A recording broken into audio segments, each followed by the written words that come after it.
Hey, welcome back everyone to the Black Brain Trust. This is episode 751, Geopolitics. Please hit the like button as you come in, share the video if possible, and hit that notification bell so you get all the updates from the Black Brain Trust. There'll be a document in the description beneath the video for you to follow along with and reference. If you want to get on the panel, just let us know and we'll allow you to get on. So what we're going to talk about tonight is the State of the Union recap. And what I'll say here is I'll break down my thoughts and then we'll gather around some other thoughts as well. I'll put a link in the chat to see if anybody wants to come up and engage as well.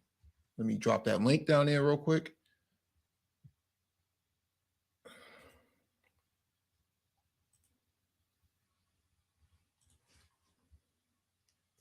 Just give me a second.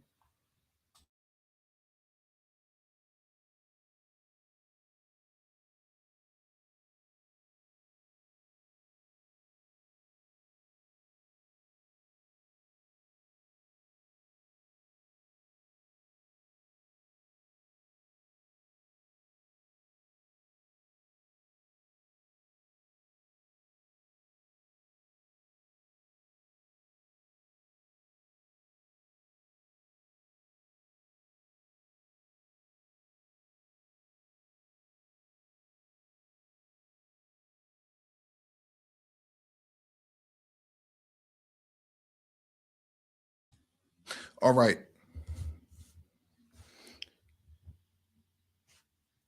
President Biden had his third nation state address since taking office, and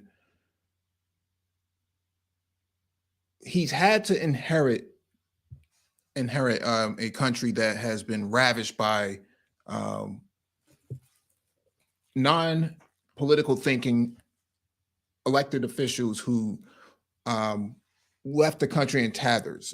Basically, he didn't have very much to work with, so he's basically working from scratch. But I say all that because there needs to be some kind of starting point as to how we got here, and you can't just talk about it from, where we are right now. You got to go back, at least a year or two. So far, Biden's numbers in terms of the labor market, in terms of the jobs market, despite all of the tech apocalypse numbers that have been pushed out the last 2 or 3 quarters, September to December, last quarter of the year, and then Q1 of this year, it's been relatively stable. He spent a lot of time, really battling this whole Ukraine thing the last year or so, conflicts in Europe, dealing with Russia, sending weapons to Ukraine and pretty much getting out of the Middle East. And so I think so far he's relatively he has a relatively good overall grading for the time being. My perspective on his State of the Union speech, I thought this is probably this is probably the first time I've ever heard Biden speak like an actual Democrat. Any other time he's pandering to other people and he's trying to really, when he first came into office in his whole entire campaign run, he wanted to bring, America together and, try to resurrect what was left of what Trump left behind. I thought that speech was probably one of the best since the Obama administration. I thought that he did exceedingly well compared to how he's been acting on the the last couple of quarters, maybe even before June of last year. I would say that he's exceedingly well. What's going on, MOT? While MOT gets his headset together, going on in that, I would say that he really gave it to the Republicans. He looked at them dead in the eye. He let them know a lot of the things that they messed up, a lot of things that are messed up is because of them. and that they have to actually get themselves together. And he wants to work across the board. Saying all that, he has hit on some key areas. He did get Ketanji Brown Jackson into office like he promised he would. He did elect 22 um, Black female judges that he said he would. He did say that he would try to get the George Floyd Justice and Policing Act, but the only problem is it's being held up by Republicans. He did say he would bring back jobs. The Chips and Science Act allowed semiconductor manufacturing to come back. A lot of his promises that he's made, he has actually kept his commitments, so to speak. In terms of the economy is actually doing pretty well. Like I said earlier, besides the jobs numbers, he hasn't really wavered in that area. In terms of law enforcement, this is the challenge. Partially because he came out last year saying, you know, we need to fund the police, fund the police. But in reality,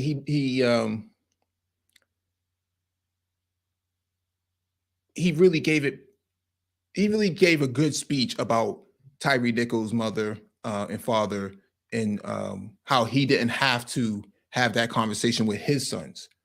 And so he related to those people in the Black community. I saw that as a campaign pitch, that you should vote for me when I decide that I'm going to run in 2024. You should vote for me because I have your back.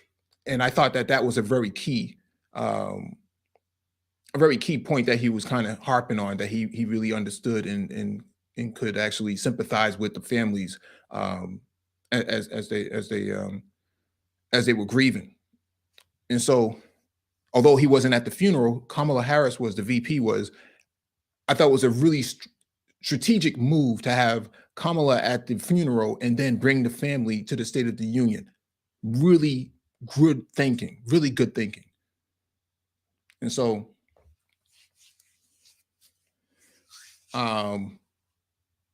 all that being said, speech was long, but he did not mess up at all. Typically you do see Biden kind of mixing up words and kind of forgetting where he is and doesn't really understand the temperature in the room. Sometimes he does some really awkward things, but in terms of the State of the Union, he was banging on all cylinders. Okay. He was banging on all cylinders. It made a lot of sense to a lot of people. Republicans were getting out of their seats and disrespecting him. That was to be expected. When Obama was in office, there was a man named Joe Wilson from South Carolina who disrespected Obama by calling him a liar. Okay. Republicans tried to copy that same strategy by going after Biden under the same tactics. The only problem is that doesn't work long-term because you still need to govern. And a lot of these guys can't govern. And at the end of the day, Republicans, although they control the House, the problem is they don't have any real strategic policies that make a lot of sense. Okay. None of their policies are going to be beneficial to anybody in the country. It's all about obstruction. And obstructionism can only take you so far. You can only get away with that for maybe a midterm, but you're not going to be able to get away with that over 4 years. Trump tried to be an obstructionist by tearing up all of Obama's old policies, but at the end of the day, he never got anything done that was meaningful to the rest of the country. Some people will say, they paid less in gas, they were paying $1.70 in gas. I dare anybody to show evidence of paying $1.70 in gas. Okay. Let me make sure that not missing anybody here.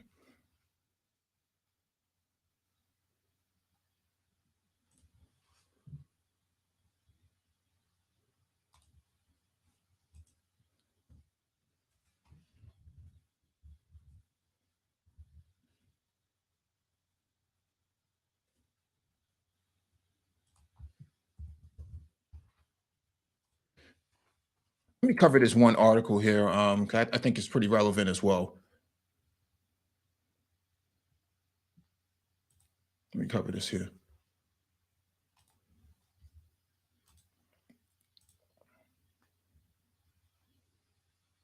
What's going on here?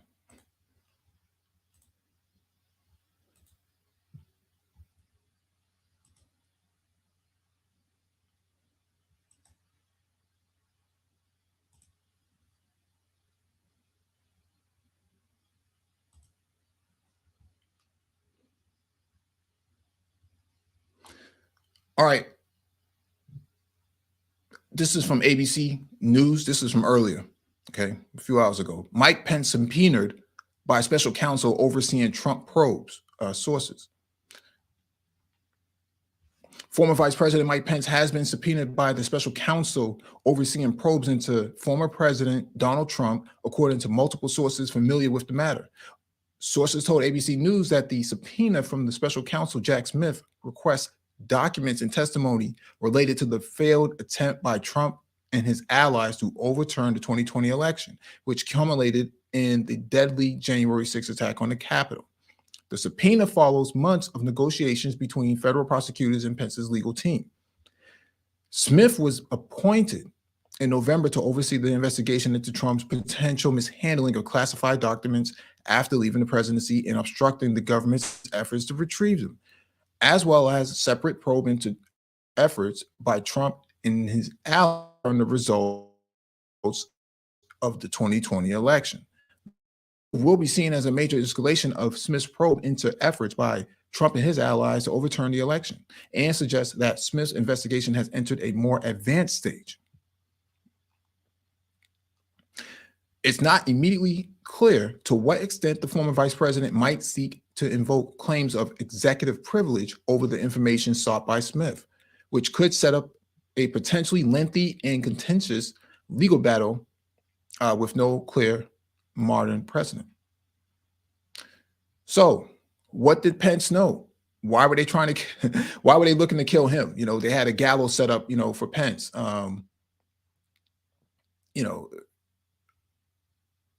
A lot of people right now are questioning, well, Biden has documents, how come nobody's treating him the same way they're treating Trump? Well, the difference here is that Trump withheld those documents and Biden overturned them almost immediately as soon as they were requested.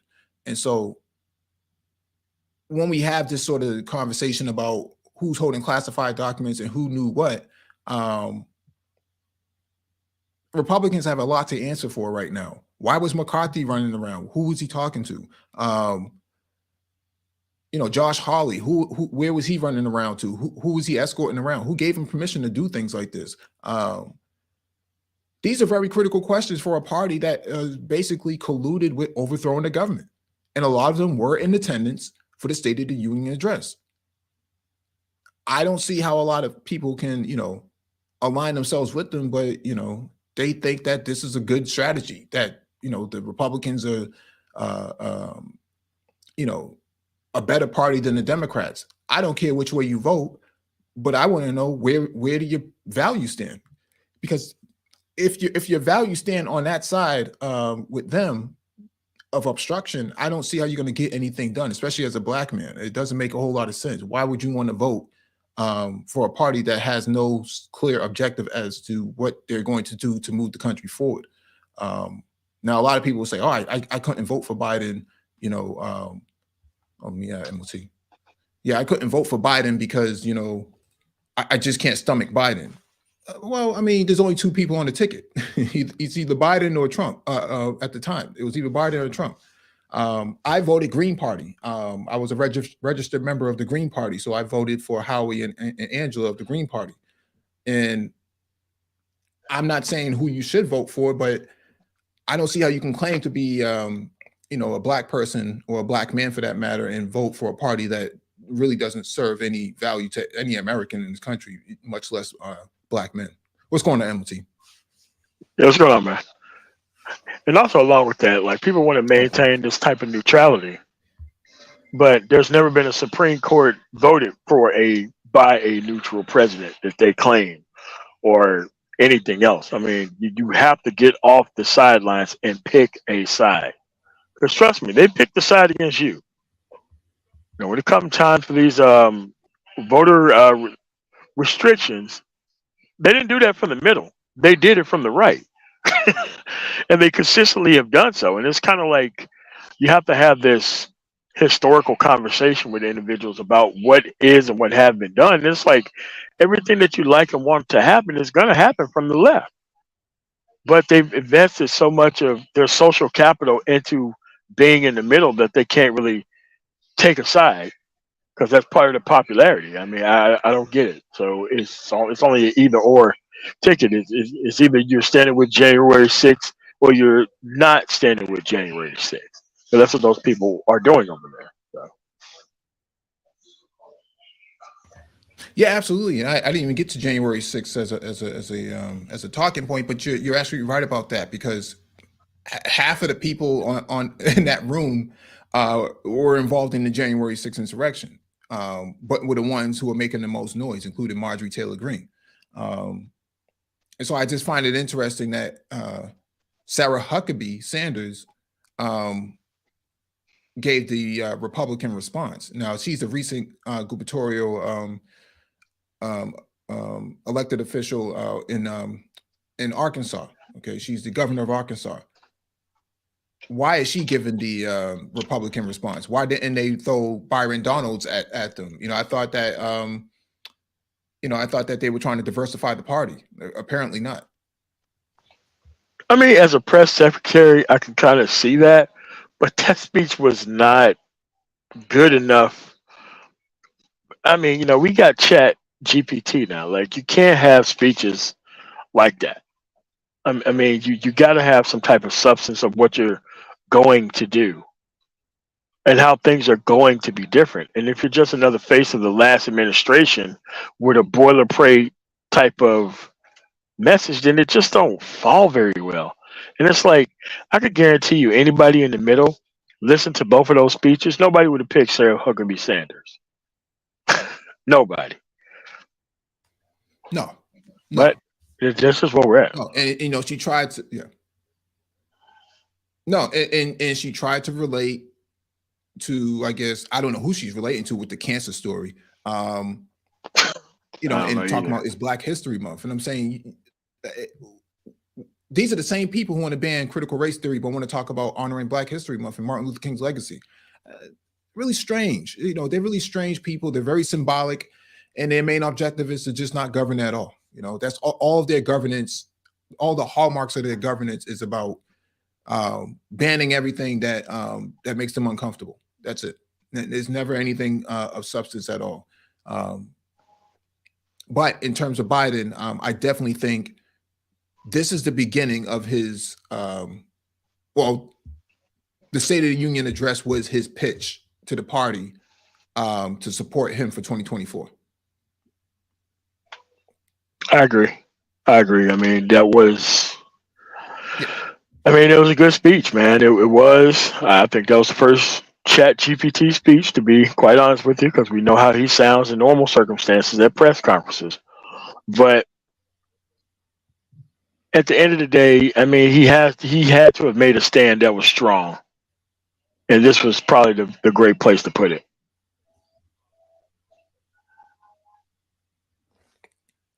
Agreed. One key area that I think he really messed up on was not addressing Buffalo. I thought that was a disappointment because the one key issue of national security and that impacts his constituents on the ground was the terrorist attack in Buffalo. Maybe he has something planned in the long run a few months from now, but in terms of the State of the Union address, I thought that he should have hammered the Republicans on their vetoing of the bill, the domestic terrorism bill. And I thought that, that would have really nailed them down as to who's the real national security risk. Is it balloons? Is it the balloon flight flying over America, or is it really the party with the R next to their name? I mean, they've done a hell of a lot more than Al Qaeda has ever done to the country at any given point in time when it comes to getting rid of freedoms and everything else. So, I mean, there's a lot of things he could have tied into that statement. And I mean, that forced clap whenever they talked about law enforcement, but nobody really acknowledged Tyree's family in the room. I thought that was pretty disgusting of the Republican Party as well. You know, Yeah. did you catch that? Yeah, I thought that was pretty Yeah. bad. But Yeah. nobody in the middle can tell me what are those people doing for them. So there is no middle. There's just a refusal to either participate or to take a side. There is no middle. Yeah, because that's the thing, right? In terms of like, from a black male perspective, the black men's lens, political lens, how can you stand with those people over there? If you're so concerned about Tyree Nichols and you're so concerned about overreach of government, how come you guys are not looking at these other folks? They didn't stand up and say, you know what, maybe we should do something about government overreach from a law enforcement standpoint. No, nothing to say about that, right?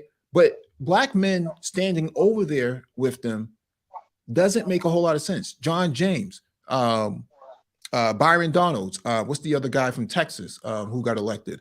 I forget his name now. You have these people, these black men who are Republicans, who want to stand on that side, and you're standing over there with a group of people who won't acknowledge the grieving mother and father of a black man who was killed by the very same system that you guys claim that you want to minimize, right? Small government. Make it make sense. Yeah, but So, go ahead. this is a problem. It should be a nationwide thing. Like what Roland Martin is doing each week should be something that everyone on the left should be doing each week.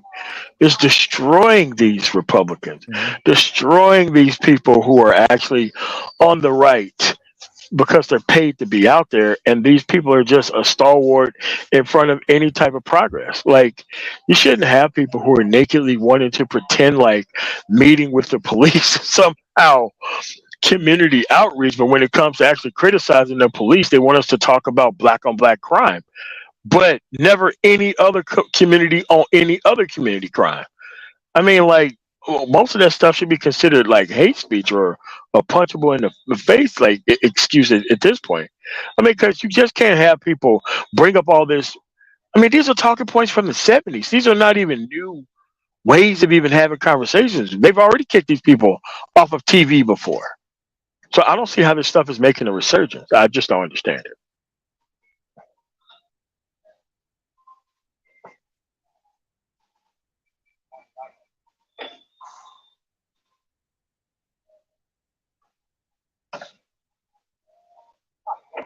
Oh, Oh, Mike, I'm see sorry, there? my mic is muted. But yeah, my mic is muted. So the thing here is, why are black men picking up these talking points? I posit that a lot of guys don't have enough political literacy to engage further past the trolling, further past the gaslighting, and further past the gish galloping. I think that's one of the key areas where black men are weak in this space. They're very weak in this space, and so they get behind Republicans and then say, "Well, I'll never vote for Biden." But let's make something clear here. Biden is an actual conservative, but he happens to be within the Democratic Party. Trump was a New York liberal within a quote unquote conservative party, which is the Republican Party. That being said, when you hear people say, well, I'm a conservative, I'm going to vote for Trump, there's no, this is ahistorical to say that you're a conservative, you share these values with that conservative, but that guy's not really a conservative, and the movement that he represents is not a conservative movement either. It's the antithesis of a rhino, right? It's Republican in name only. That's what MAGA was. And so I just find it interesting that people really hold on to this and pretend as if Biden is the worst of the two. And I'm like, I don't know, man. If you're really a conservative and you understand the history, The 1994 crime bill was a conservative bill. It was extremely conservative. And it didn't go far enough. That's kind of like the more liberal of the conservative proposals that they actually wanted. But like I said, it's a political literacy problem. We've been here through 4 years of Trump and 2 years of Biden. There's really no ramifications that you can point to why you're not up on the history of this stuff by now. You've been given enough time to actually make sure that you understand these issues. Like I listened to a live stream today, and the guy was talking about the Roland Martin and the Patrick Bet David thing, and it's like, where are these people getting these talking points from? It's kind of like you said, the Gish Gallop and the trolling. Like, they don't understand that. They don't know how to debate. They don't know how to do research. They don't know how to use statistics. They don't know how to use any of those things. And they actually think that, well, I could just bring this stuff up the way that I want to bring it up. And I'm like, dude, the reason why you can't have these conversations in front of people is because as soon as you open your mouth, they immediately kick you out of the conversation because they know that you don't know what you're talking about.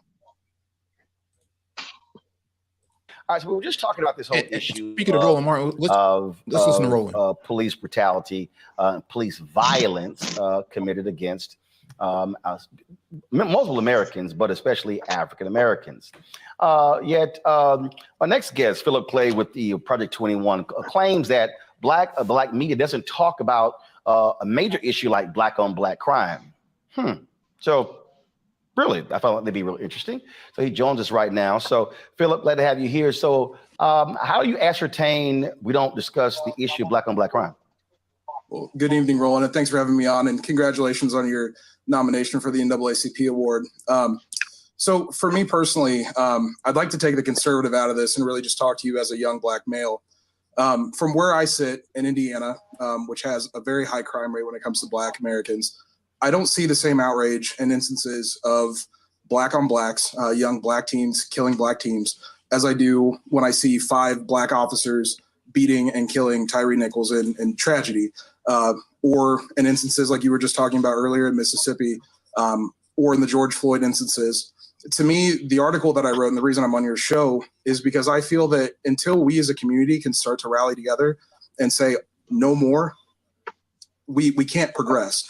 My article intends to say that we need to, as a community, come together and stop blaming police, just blaming police, and we need to stand together, and we need to progress, and we need to make things happen. What is the so you say you're there in Indiana? Okay, so I guess it's oh God. All right, so I guess it's individual don't understand 2 different things here. When personnel do the black on black crime thing, when they're caught, they go to prison. When the police unjustly use their actual use of force against people, they don't always get called. They don't always get charged. And I think he doesn't. I think he deliberately wants to remove the actual criticism from the police and try to redirect it onto black on black crime, but black on black crime is punished whenever it happens, given that the person goes to jail. So I don't understand by how us, a person who don't live in those specific communities, I don't understand how us pointing out or focusing on black crime is going to make it stop. Those people decided to do those actions, and when they do, they get punished. So I don't understand how over focusing on that is going to stop individuals from doing anything.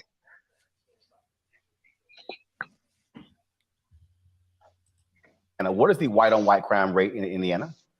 Rolling off the top of my head, I don't know that figure for you. So I'm trying to understand if you only mentioning black on black crime, how do you not mention white on white crime? Because if we're talking about crime in this country, we've seen an explosion in the last several years of crime in rural America that doesn't involve black people. Right. Although 89% of black people are killing other black people. There was an article. Unfortunately, I can't share my screen like you can. Right. But the reality is, if you look at actually crime in America, it typically happens where people live. So typically, if you're black, crime is being committed by someone black. And if you're white, crime is being committed by somebody white. So why is it that no one ever mentions white on white crime. Why is it the pathology always black on black crime? Well, I think white on white crime is mentioned. I think it is. No, it's not. It's that phrase is never even used. What? It's literally never even used. So then what's it called, Roland? Oh, it's called, first of all, they just say crime. But what you have is you have folks who say black on black crime. So again, what I'm saying is why a population that's disproportionately affected. It is a big thing. And I'm not saying it's not a big thing, but the reality is we do focus on what is the underlying issue of crime. So what is that? What's the underlying issue of crime? Please tell me. Please tell me. You don't know? No, I'd love to hear your thoughts. No, first of all, if you're going to write about how we should be focusing on crime, then you might want to be talking about what is the underlying issue of crime. John Hope Bryant talks all the time that you've never seen a riot in a community where the credit score is 700 or higher. I was just in Wichita, Kansas, the MLK event, and the former police chief of Philadelphia, the police chief of Wichita, who came from Philadelphia, we were discussing this, and the reality is you can track crime rates in neighborhoods based upon economic status. And so if you want when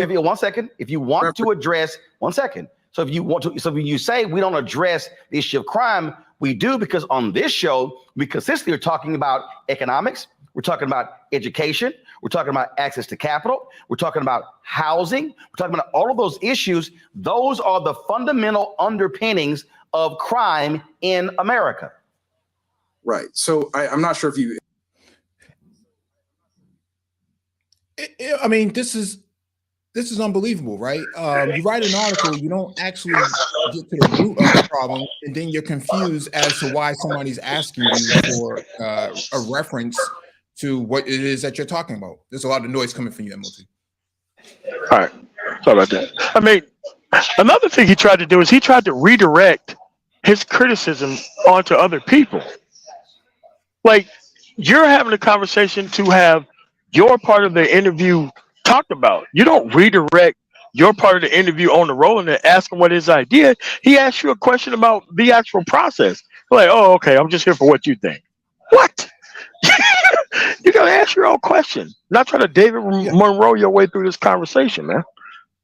Crazy. Right. If you read the article or not, but at the end of it, it does say that it's a community issue. We as a community have to fix this. But I don't think, like your last panelist was saying, by just vilifying police and saying that all the police are bad. And I'm sorry, who said that? I believe it was Reese. No, she didn't. Reese didn't say all the police were bad. We were very specific about what cops we're talking about. And so if we're talking about cops, because you talk about a disproportionate rate, the fact of the matter is we see it where cops do lie.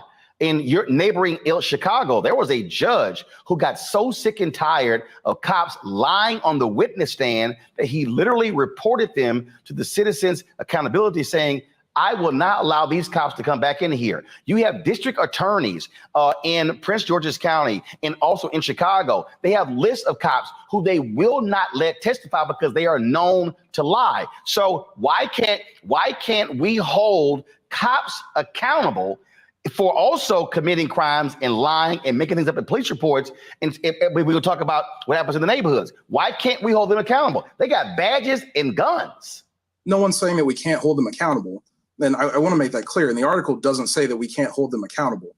The article clearly says that good cops call out bad cops. And despite all— I'm sorry, you said good cops call out bad cops? Good cops call out bad cops. That's a lie. That is literally a lie. We start right there in Memphis where so were there any good cops who showed up? We played a video yesterday. We played a video yesterday in Chicago where these two cops were beating this guy in a jail cell. Two cops, two other folks just stood there and watched them. We've shown a video on this show from Los Angeles, from Mississippi, from South Carolina, from North Carolina, from Philadelphia, from Detroit, where cops stand back and watch these things unfold, and they will actually back up the lying cop in police reports. So please show me where there's this swell or this groundswell of good cops reporting bad cops. Roland, you and I agree on that subject, that those people are not good cops. The people that stand by idly, and don't do anything. In doing research for the article, and fortunately enough, last year I had a chance to work with my local police department to understand what goes into being a police officer, because I wanted to know for myself what it takes to become a police officer. One of the things that was taught, one of the core things, was that not only is use of force a last resort, but you're also taught to de-escalate your partner when your partner becomes too emotionally involved or too attached to whatever's happening. How often have you seen that? How often, when you've seen a lot of these video footages, now I've seen this de-escalation when the person's white. I've seen a whole lot of de-escalation. But typically, when I'm seeing body cam footage and it's somebody black, I'm seeing an escalation of tensions. And so please give me some examples where de-escalation is often happening. You're talking about the videos that have been seen. What about the thousands that haven't been released because there was a successful de-escalation or there was a successful stoppage of whatever was happening? Or the video, or okay, so is that what we're talking about here? What we can't see? Where's the evidence to support that? That's what he's asking. Where's the evidence? But see, when you don't really do your research, because that's missing from the article, the actual research. See, when you have whistleblowers, like Chris Dorner, you end up like Chris Dorner. Okay, you end up in a situation that you can't get yourself out of. Yeah, but Chris Dorner exposed how there is no real whistleblower protections for police. He tried to make a complaint, and the complaint went right to the person who they knew that was the problem. So they railroaded him out of the department. That's what normally happens in these types of situations. And I noticed when he asked him for a specific example, he went into this spiel about how he went out there to learn how to be a cop. I'm telling you, you got to throw these people off of TV.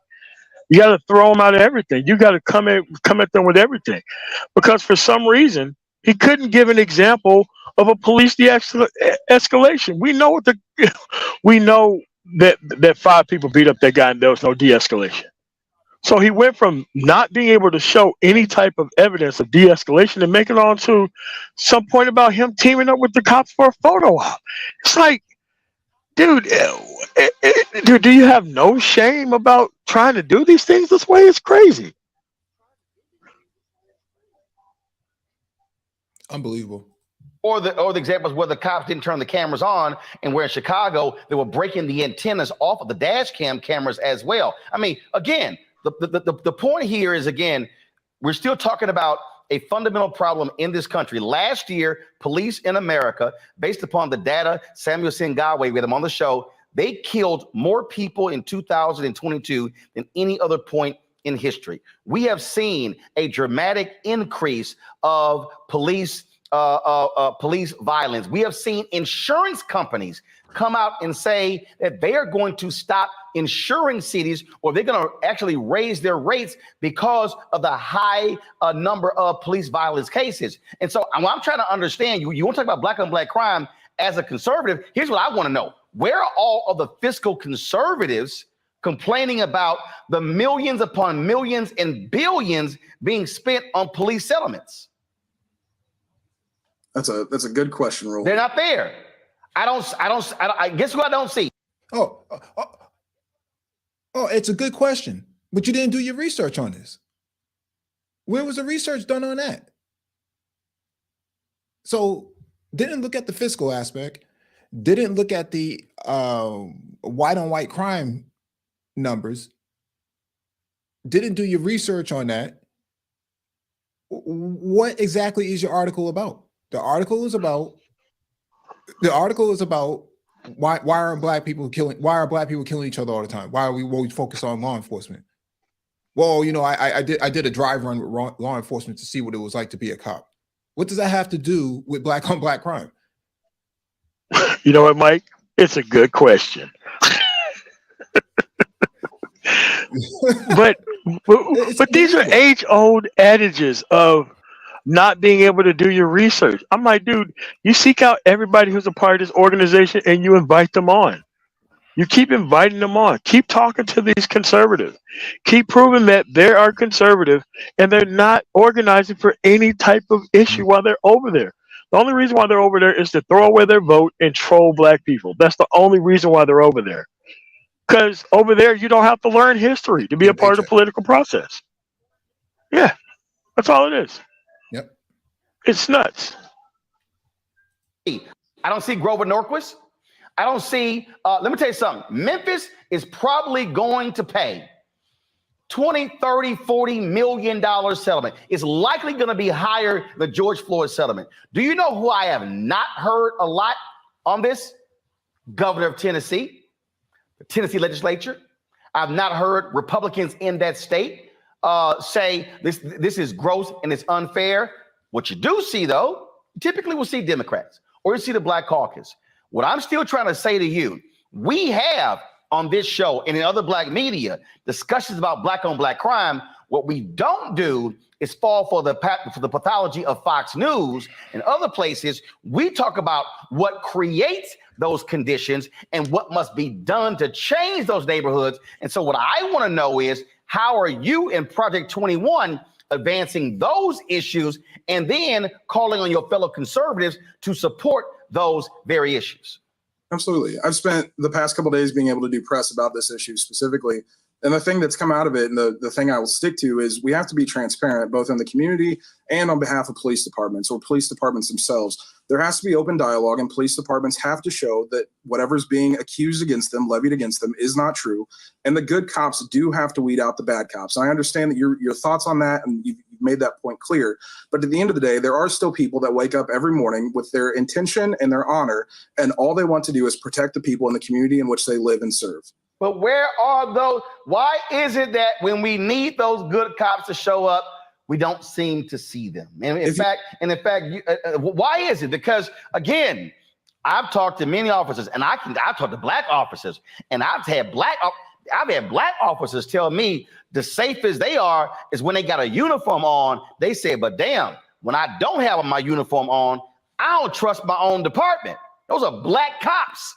That's a departmental issue. And until people can actually go into those communities and start having those conversations and weeding out those bad chiefs of police, those bad officers, and working through that, it's going to continue to be the same. Do you do know that there have been reports showing the number of white supremacists that have infiltrated police departments nationwide, right?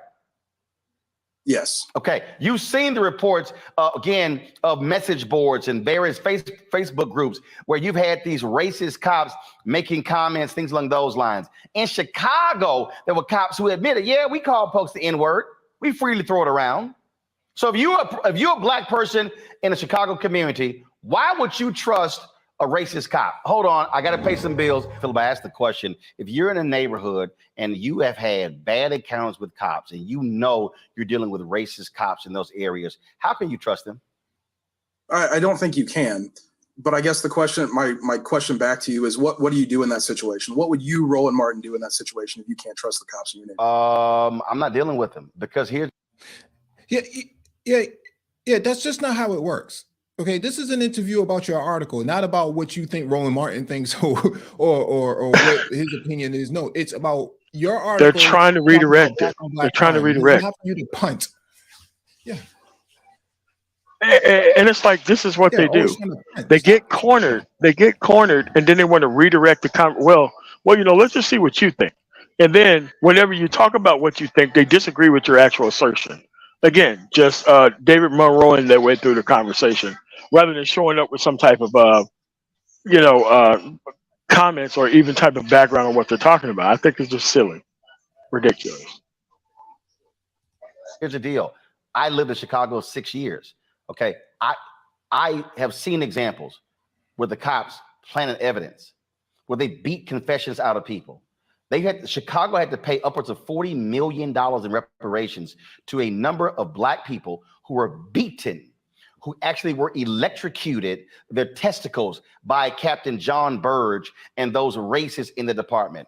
Chicago actually had a Holman Street location where they were holding people, depriving them of their due rights. Attorneys didn't even know where their clients were being taken. When the consent decree came down in Chicago, they admitted, oh yeah, we use the N-word. They admitted driving gang members from one territory to another and dropping them off to see if they actually lived.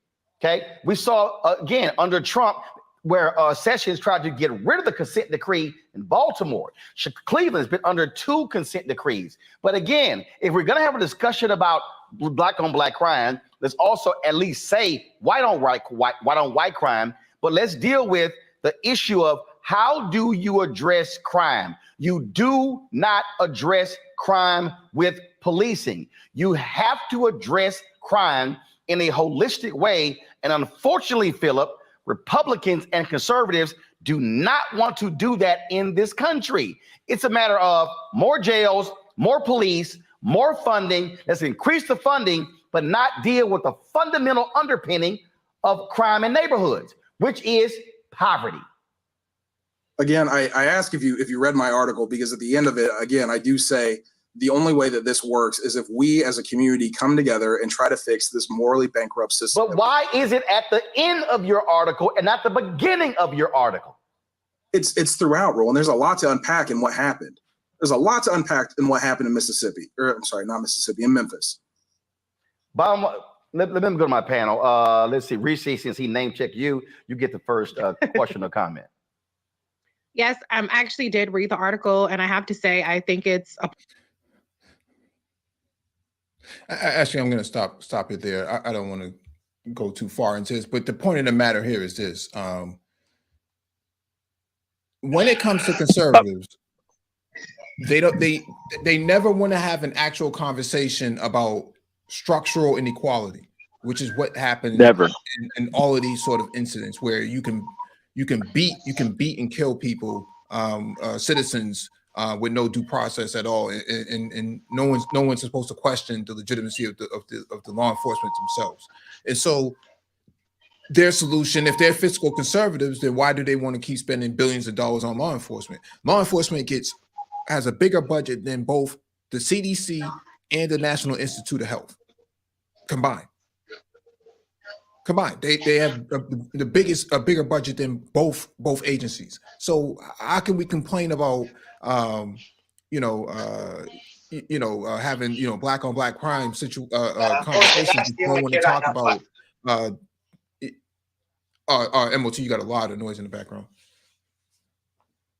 Yeah, but we can't have a conversation about structural inequality, poverty, and the end result of all of that. That it's a culmination of a lot of systemic issues that impact and plague people. Because I see some people in the chat room saying, well, black police officers don't make a difference. Actually, you will never see 5 black police officers beat a white man in the street and get away with it. Just not going to happen. Go ahead, MLT.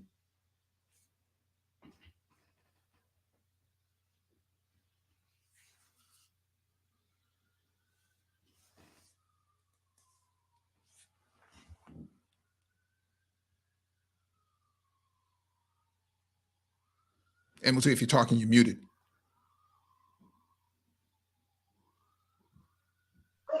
So you have to understand with these types of conversations, it's the same tactic.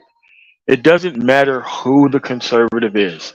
It's the same tactic. It's gish, gallop, troll, ignore issue, reset conversation. Whenever the heat comes on to the law enforcement, they try to refocus it on black crime. But they never do this to any other community, and they never bring up any other community stats but our own.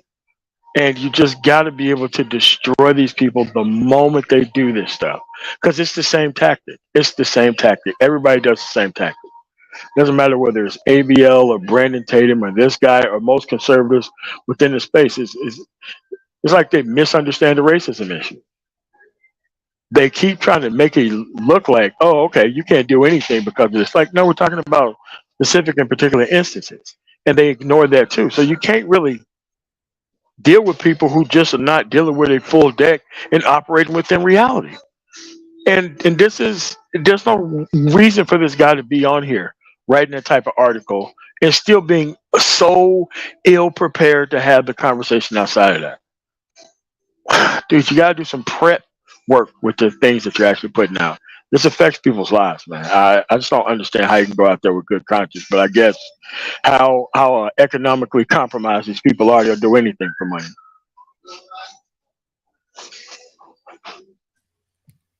And that's the thing, right? Because when you have a guy like this, Jay Phillip, he's from the manosphere. Whether he does content or not, he's from the manosphere. All those talking points you hear that reflected in the manosphere discourse the last few years. The main point here is that black on black crime, that as you said, this is an age-old trope, but at the same time, they're still writing it in 2023. And I would posit that most of these guys like him don't care to actually solve any issues at all. And at the end of the day, you really can't rely on him for coalition building.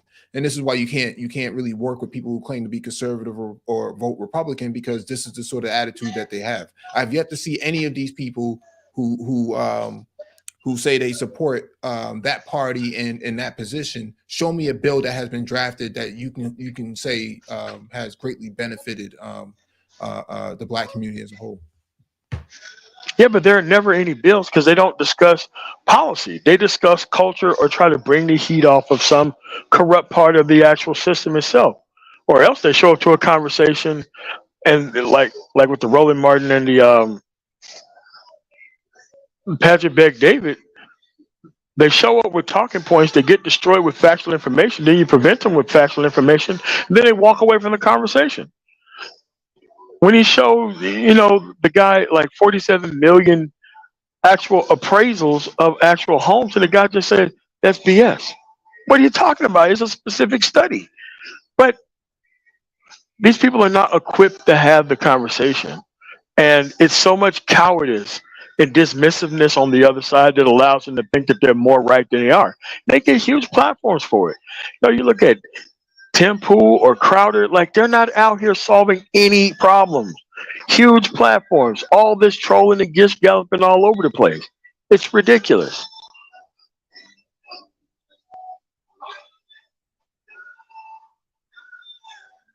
Yeah, absolutely. I just find it interesting that because we're supposed to be talking about the State of the Union, but the thing here is how do you work across the aisle with people who think like this? You really can't. And I think that conservatives, in my opinion, whether they're genuine or not, the bad conservatives don't call out. The good conservatives don't call out the bad conservatives. So let's take Mitt Romney, for instance, during the State of the Union speech. He called out George Santos. But how many other Republicans are backing him up on this? Right? How many other black conservatives are saying George Santos needs to go from the Republican Party? None of them are saying that. I haven't heard anybody on that side say that. And so I'm like, you really can't govern with people who think like this. They make the country ungovernable. And an ungovernable state is a failed state. That is the reality. You can't govern a country on obstruction. That's just not sustainable. It's not sustainable at all. And so in regards to Biden's State of the Union speech, he acted just like a president. That's more Joe Biden from 2012 than what I anticipated and what I would have seen before. And so I think that at the end of the day, this is his campaign pitch to the party, and he's going to be he looks to be the front runner at this point. I don't see anybody else taking over that position. Me neither. And with these people and how you can't work with them, they're here to destroy progress. They're here to act as a bulwark against progress. That's why they talk about culture. That's why they talk about culture so much. Like the police wait and they look at stats before they decide to beat that dude up. They did it because they thought they were going to get away with it. That's why they did it. They've seen other people do worse before and got away with it. Like if this guy was just simply in the hospital for a couple of days and got out, that guy probably would have got nothing. Probably got nothing from the state, nothing from the city. Because that's the actual other part of it. Remember the guy got shot in the back or something like that, and it was like, oh, well, he gets nothing because he lived. But if he would have died, he would have got millions. So it's like, are we going to be able to fix this actual system, or are we just going to keep ignoring that it actually happens? It's ridiculous. Oh, you're talking about Kenosha, in Kenosha, Wisconsin. Yes. The one who got shot in the back. Correct. Yeah. Jacob Blake. Yeah. So it's like it always depends on who the clientele is, where the complaints are. It always depends on the clientele, on who the complaints are. Whenever you have like these type of conservatives that come out and actually talk about these things, it always matters who the clientele is. It's never situational. It's always who the clientele is. As soon as it's black people, all of a sudden there's the Whitlocks and all these people coming out and blaming black culture rather than specific and particular police misconduct directed at the police. Their job, take the heat off the cultural piece. Take the heat off the police and place it on the cultural piece. And these people should be fined the hell out of whenever this stuff happens. It's worse than an obscenity putting these people on to do this type of stuff. And we're the only people that it happens to. You don't have any anti-Arab people who are Arab who comes up whenever something happens. You don't have any anti-Indian, anti-Asian, anti-Latino people come up who, whenever something happens to their people, they try to take it off of corrupt government agencies or anything else and try to place it on rap culture or anything else. It's only black people that they do this stuff to, and they just allow them to be on TV. It's ridiculous. Yeah, absolutely.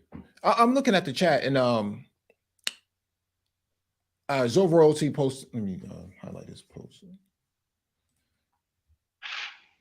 Black cops be on the same bullshit, and black cops try to make a change to get death threats or isolated within the department. This is true that there are some black cops who are on BS and that they're on through the death threats and isolation. But what I'm saying here is this would never happen if Tyree Nichols was Kyle Rittenhouse and they handcuffed him behind his back and punched him in his face. Well, let me tell you, that's a whole it never would have happened that way. Never would have happened that way. Yeah. Never would. And look, it would have been a whole different conservative response too. Man, it would have been a whole different Republican response. Republicans would have been on. Yeah. But that's the thing, it's clientele based. They don't care about overall wrong. Put in an embargo. Yeah. But that's where we're at. And where are the manosphere conservatives on this? Nowhere to be found. Still talking about women coming back to the table like that. But this is where we're at. I mean, we're kind of out here on our own. And everything comes down to where things are not fixed because we voted Democrat for 50 years. You're pretty much telling us, the people who are participating, that you need to fix all this stuff so that way we can stop complaining about it. What? We need your help in order to be able to do that. But for them, they love to maintain the circumstances that are currently here. So it's like, what are we complaining about? We already know that you're not participating. Nobody's that stupid. Like, we know this stuff. Listen, you got Bobby Jindal, who's a Republican. I believe he's Indian, for that matter. He's in the Republican Party. You got Priya Jamalpal in the Democratic Party. She's the head of the Progressive Caucus. In every other demographic, you have people in both parties. You have AOC in the Democratic Party, and you have what's the Latino woman's name in the Republican Party? I forget her name now. But you have Latinos in both parties, okay? And you have black people in both parties, but you have Tim Scott, who sat on his hands, during the State of the Union.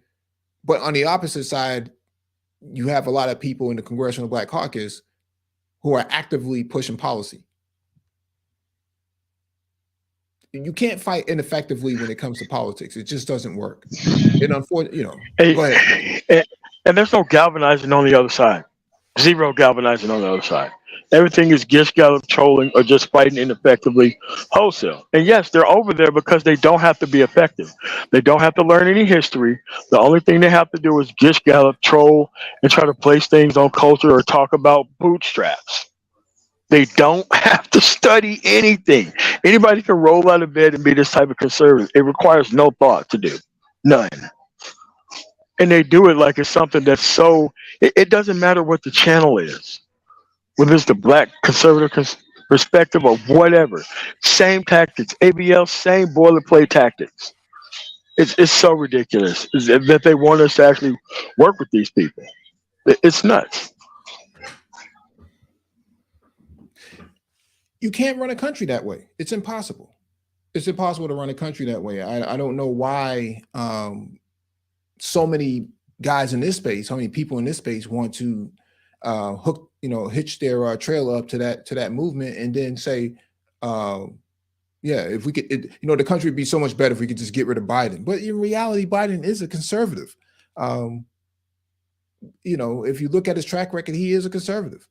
You got Republicans who don't want to cap insulin at $35. I mean, something as simple as that would actually benefit their demographic the most, because a large portion of their voting bloc is 55 and up.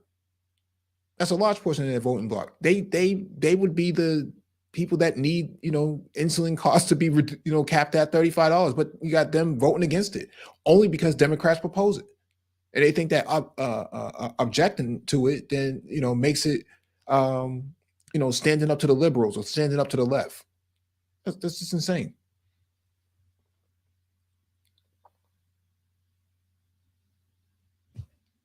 Yeah. Jay Charles says, one thing I noticed was when Biden started holding bad officers accountable, Republicans didn't applaud. However, funding them, they applauded. I was confused when that happened. You know what happened, Jay Charles, was law enforcement is 90% white, okay?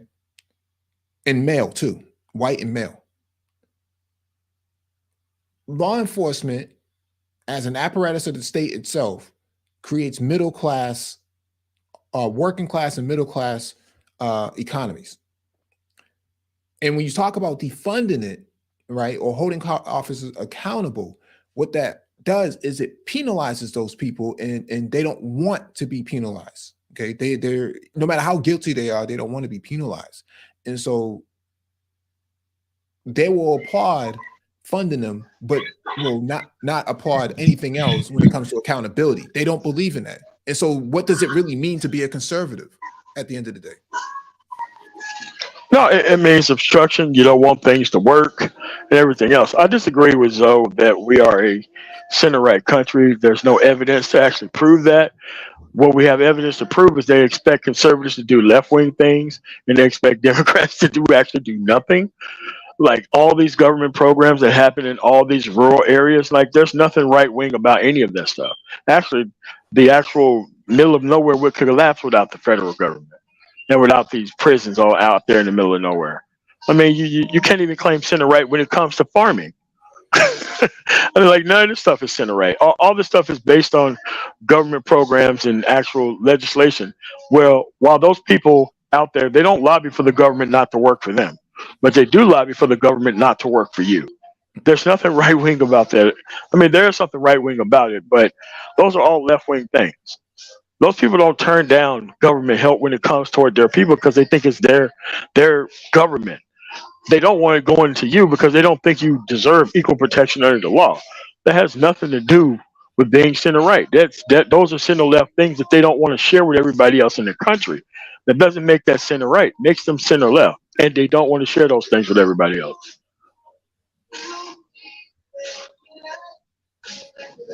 Yeah, definitely. Yeah, Perfect Blackness says, I've said this many times. I love the Black Manosphere. Wrote an article defending it, but police brutality is a major blind spot for it. And you have law enforcement in the space. That's the part that I don't get. You have law enforcement in the space, and you still have people working against it. It doesn't make any sense. Yeah, but it's not even about the articles that you write. Something is wrong with the clientele of the people of the space, period.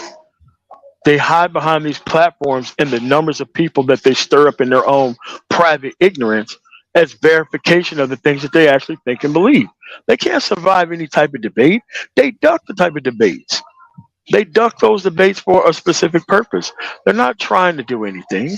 They're not trying to change anything. They haven't even tried to cover any type of policy unless they're trying to troll the left with it, unless they're trying to focus on the LGBT community with it. They don't really talk about anything. They talk about things to dismiss issues because they can't fit in when they have to discuss issues, because nobody will tolerate in society not knowing what the issues are. No one would ever tolerate people showing up to a conversation to dismiss police brutality. No one would ever tolerate somebody doing that. But to them, they feel held back because they can't be as stupid as they can be on these panels in regular society and life. They feel held back by that. They feel like they're about to explode because all this no, political correctness is to save you. It's there to save you. It's to stop you from looking dumb and stupid. But these people, they feel the same way that most people in these rural areas feel, that the whole world is leaving them behind because they haven't caught up or stayed caught up to people with the productivity piece. And they want all this altruistic things that actually only works for them. Totally liberal, but somehow they want it for them and just them. It's crazy. Yeah, absolutely. Perfect Blackness says too many in the black manosphere are so blinded by their conservatism they can't see the humanity of fellow black men. Can't you see the hypocrisy in this? Perfect Blackness. I mean, Seriously. think about it. You have a PhD in the space who wrote a book called The Man Not. And you have a lot of noise in the background.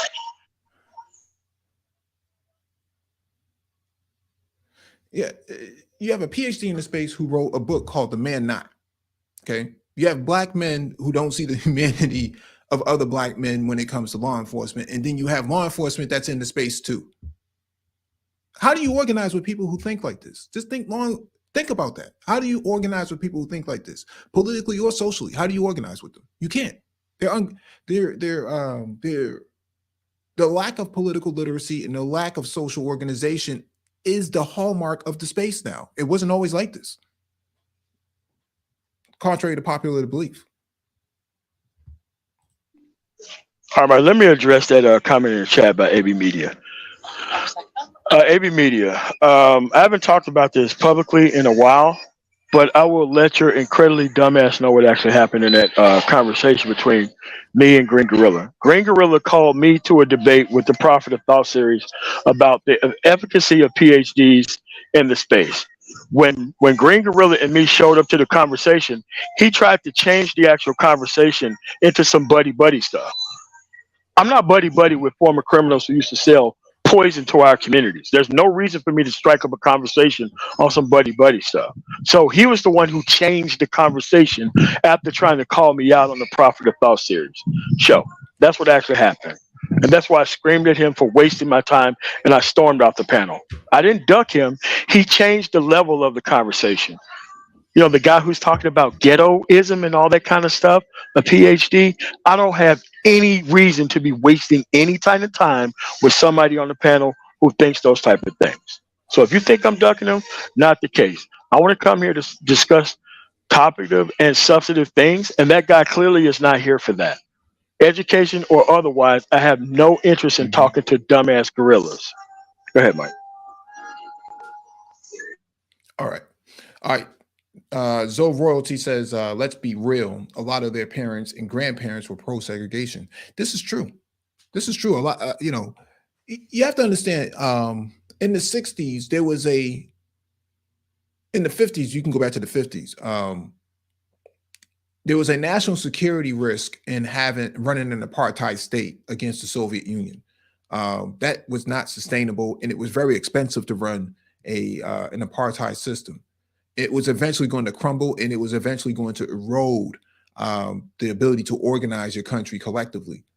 Those are the two factors that really hurt Jim Crow, which is apartheid. And so at some point, it was going to crumble.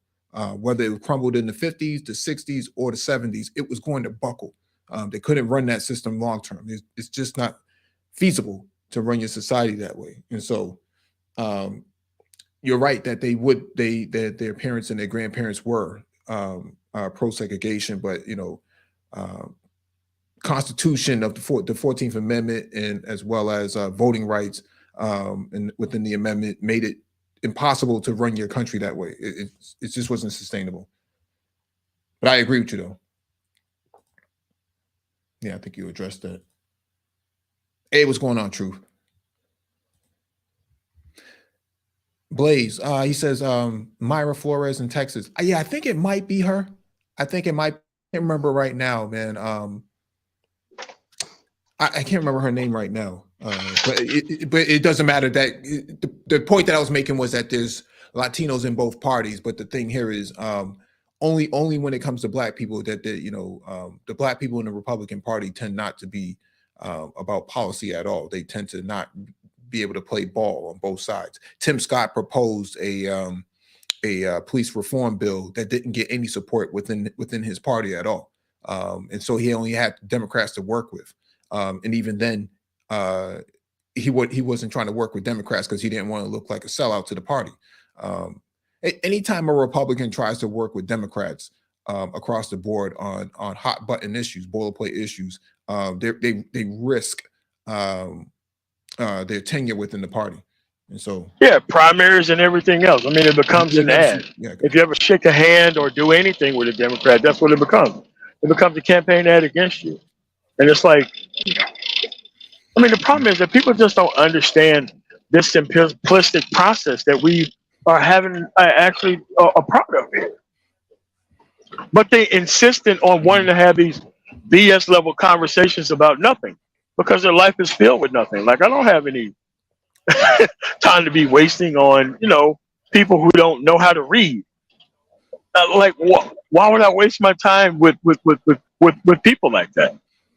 I love when they gather as much ignorance that they want to. It's just less people for me to deal with overall at the end of the day. I mean, but their whole lives is based on jumping on panels, not saying anything, and I just don't have time for that.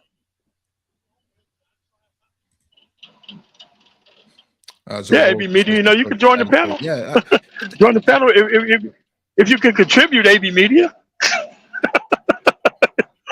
We know it's impossible for you to do so, but you can jump up if you want to actually invite something to the panel of substance. Yeah. Ronnie Unsung says liberals in denial. America is a liberal society. The only reason you see people latching on to this conservative label or this conservative ideal is because white people are trying to preserve their place within society. That's all it is. They're trying to preserve whiteness. They can care less about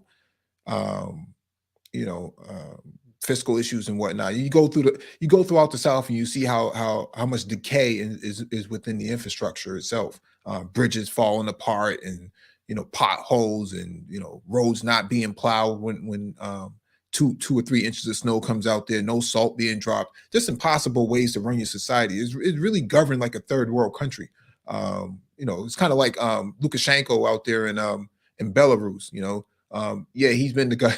He's been the president for like 20 years, but at the same time, there's no real modernization of the society at all. It's really impossible to run your country that way. And so that's why when you go to like democratic states, you'll see how modernized they are and how robust they are. You notice their institutions are very strong there. Whereas if you go to like Mississippi, the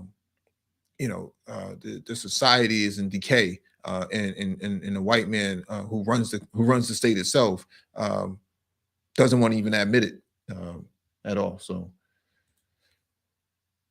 Zoe Royalty says brutality is a major blind spot in the Black man. So yep, we covered that. Yeah, and I just wanted to make the record clear that AB Media is ducking MOT by just sniping from the chat, not jumping on the panel and after providing any type of context in any conversation. So I just want to make sure that that's known as well. But you have to realize that we can actually have an actual debate if you can actually bring something to the conversation worthy of note. I mean, I can't wait to have substantive conversations, but it's just that people have this entertainment lens that they just want to Conor McGregor their way through an actual conversation of things that of note, and it's like it doesn't make any sense for to even engage people at that level. But to these other people, their life are full of these type of interactions, and I can't operate on that level, man, just to please certain people, man. I can't do that.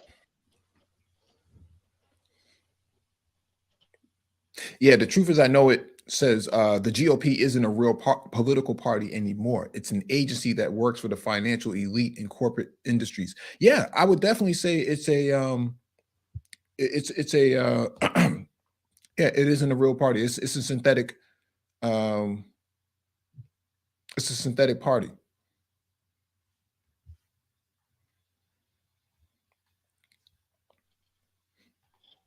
Now, What it why is a everybody goes over walking, there, I don't talking, know. I would say the breathing. Republican Party, yeah, What it is a walking, talking, breathing RICO violation. Consistent RICO violation. That's violating every single American citizen consistently. But if we're the only persons on the left actually fighting against them, the people are in this mythical middle, not really organizing anything, and the people on the right are not organizing anything either. How can we particularly fight this? How can we fight it? yeah, yeah. I would say that the Republican Party, as an organization, is fractured. You have the GOP, you have the Freedom Caucus, you have moderate conservatives, and then you have you may have some extremists in the party as well, right? As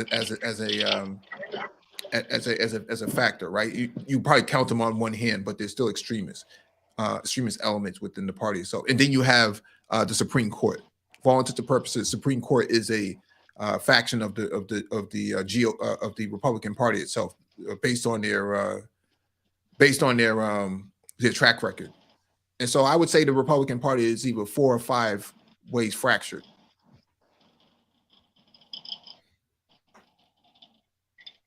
And it's going to stay that way Royalty because it's actually okay. It's going to stay that way because not, and they're not going to be gone anytime soon, not long as that guy's still alive. So it's kind of where you're at.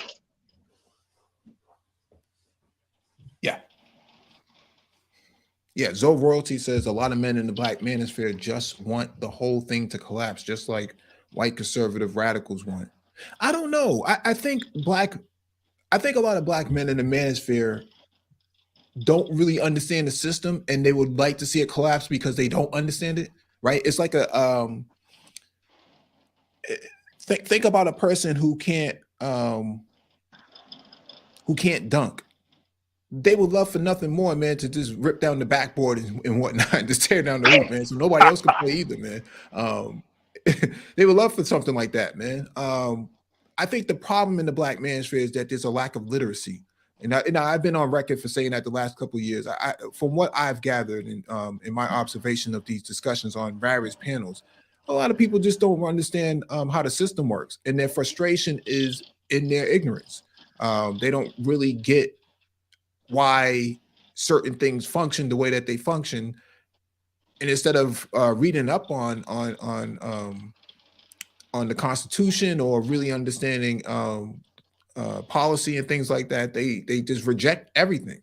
But in reality, the way they would run the country is in an authoritarian fashion. But then they complain about the government being an actual having too much overreach. Like I said, there's a lot of ignorance amongst guys in the space, and I think that that's part of the problem. Now, when it comes to the white conservative, they see the country drifting away from the 20th century, where they had the most power over people through Jim Crow and post Jim Crow. They had a lot of power over people, but when it comes to 21st century, Obama caused a lot of problems. His election caused a lot of problems amongst them socially. I'm saying primarily because they didn't see themselves in him. They made them very angry, and that's how Trump was able to sweep his way into the White House. He worked off of the grievances of a lot of white conservatives, man, and it made it easy for him to get elected. Now, will it happen twice? I don't know. I don't think so. But that's pretty much what white conservative radicals want, is to take the country back away from what they see as racial drift.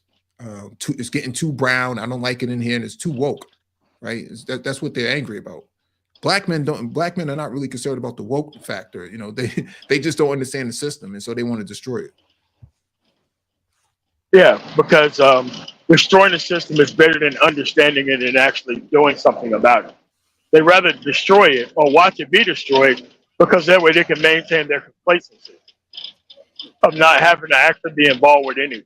That's what they want to maintain more than anything else. Mm-hmm. Mm-hmm. So they have this kind of pimp-hole relationship with everything that they don't want to directly engage in, but want to benefit off of nonetheless. And you just can't kind of play those games in politics. This really doesn't make any sense. Yeah. What's going on, Alonso? Ronan Unsung, the segregation era is over and is never coming back. No great white Republican hope is going to save them. I think it's going to get worse, bro. Yeah, I'm not in the Midwest. I know MOT drives. I know MOT drives through those areas, but based on the numbers that I'm seeing, I don't think there's going to be a whole lot of manufacturing coming back for those guys, man. Steel mills and rubber plants and stuff like that. I don't think that's going to come back in full swing like it did 20, 30 years ago before NAFTA. I think a lot of that stuff is over and done with. Yeah, it's not. And even in those areas, like I said, you got people in Detroit making $30 and $40 an hour. You go to Indiana, middle of nowhere, they're making $10 to $15 an hour. Same job. Same job. One has a union, one doesn't. I mean, you just can't deal with people who don't even want to even live in modern society. I mean, they see all competition or anything not directly benefiting them and just them as an actual enemy to everything. You can't team up with people like that. Yeah. Yeah, the truth is, I know it says you can't have an honest conversation with the GOP because they are mainstream political propaganda at its default communication. Yeah, reality distortion field, RDF. Yeah. You have to distort the reality for what it is, or else if people wake up, man, and see that, that they're a fraudulent party, their days are numbered, and they know it. That's why they're reaching out to Latinos now. That's why the Latino vote is so important to them, because they'll never be able to get the black vote. It's just not, they're never going to break 25, 30%. That's just not going to happen. Black people vote for the Democratic Party at clip of 90+%. What are they going to do? They're never going to be able to tap those numbers. And so the Latino vote becomes the Hail Mary. And the way they're reaching out to the Latinos is by racist means, trying to come at them through the actual glove of whiteness rather than policy-based initiatives and stuff. So it's not going to be able to work long term either. Yeah.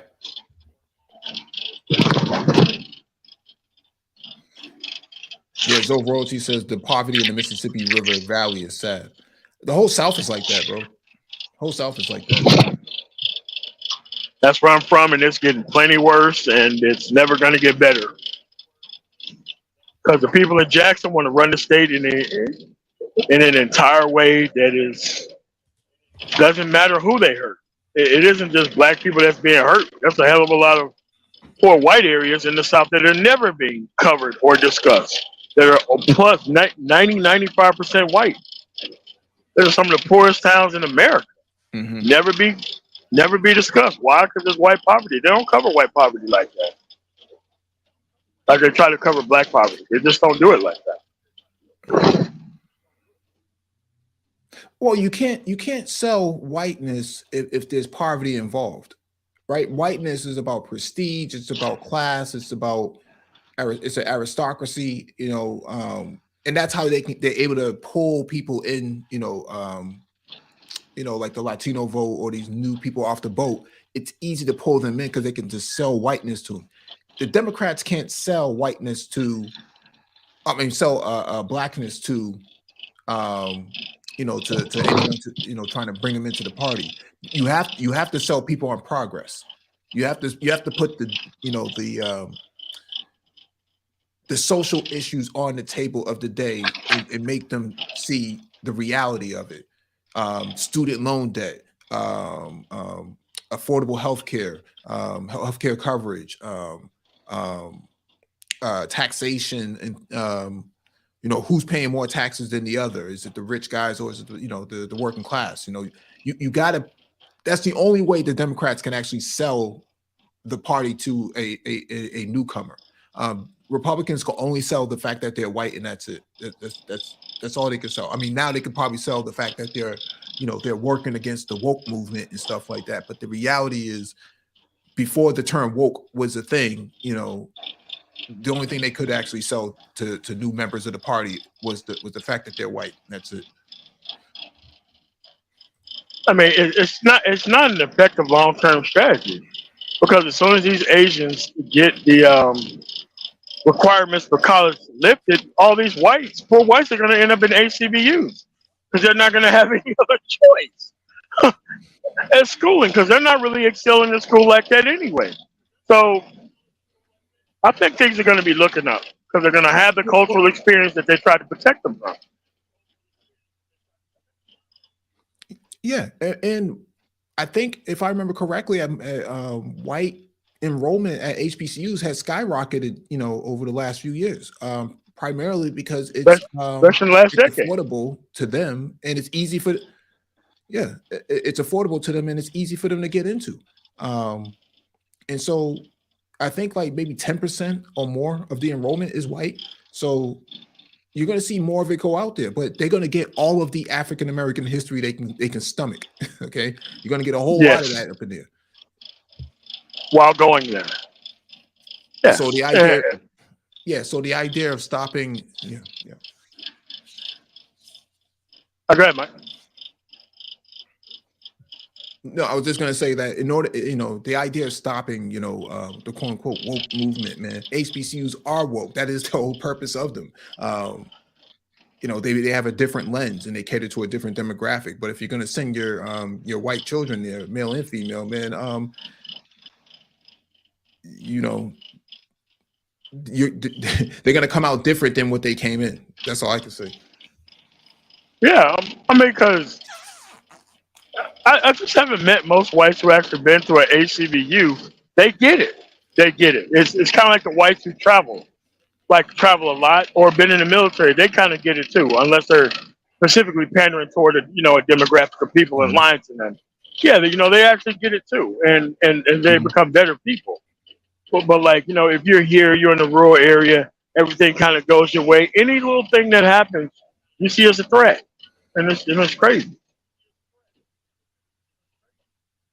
Yeah. Zoe Royalty says, you guys think Trump will be the GOP nominee in 2024, or will it be DeSantis? Yes. I know it's early. I want to see what your thoughts are on this.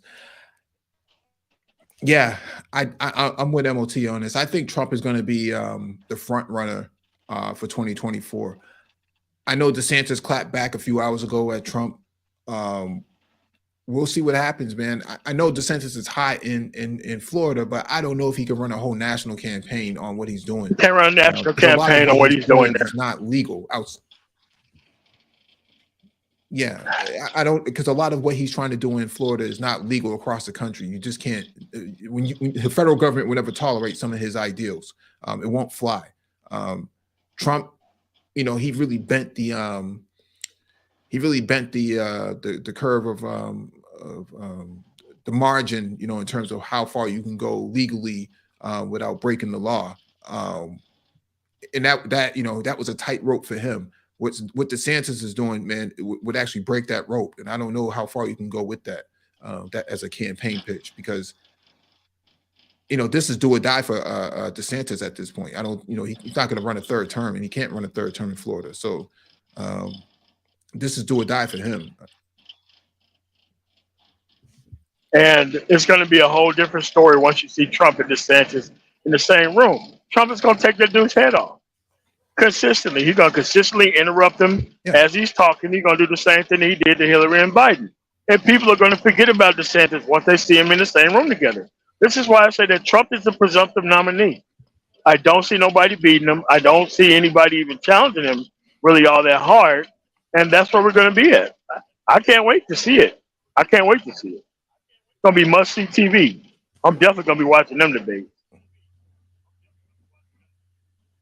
Yeah. Yeah. True as I know, it says I shared your live stream. You guys need to go on the majority report. Hey, I really appreciate that. Thanks a lot, man. Zoe Royalty says the only thing I can agree with some members in the GOP is the aid to Ukraine. All it is doing is delaying the inevitable defeat of Ukraine and escalating things with Russia. But you have to understand, Zoe, the GOP is just opposed to anything that Democrats do, primarily because they're not in power. And so if they look like the anti-war party, but in reality, it was Bush Jr. who sent, the United States into Iraq and Afghanistan. That happened under his watch. They weren't anti-war back then. I didn't see any anti-war people coming out of that party. Where's the anti-war sentiment been? No. Oh, Shonda, it's HCBU. I know my H sound like A's, but it's HCBU. I thought I was saying HCBU, but my bad if it came out wrong. Okay, Mike.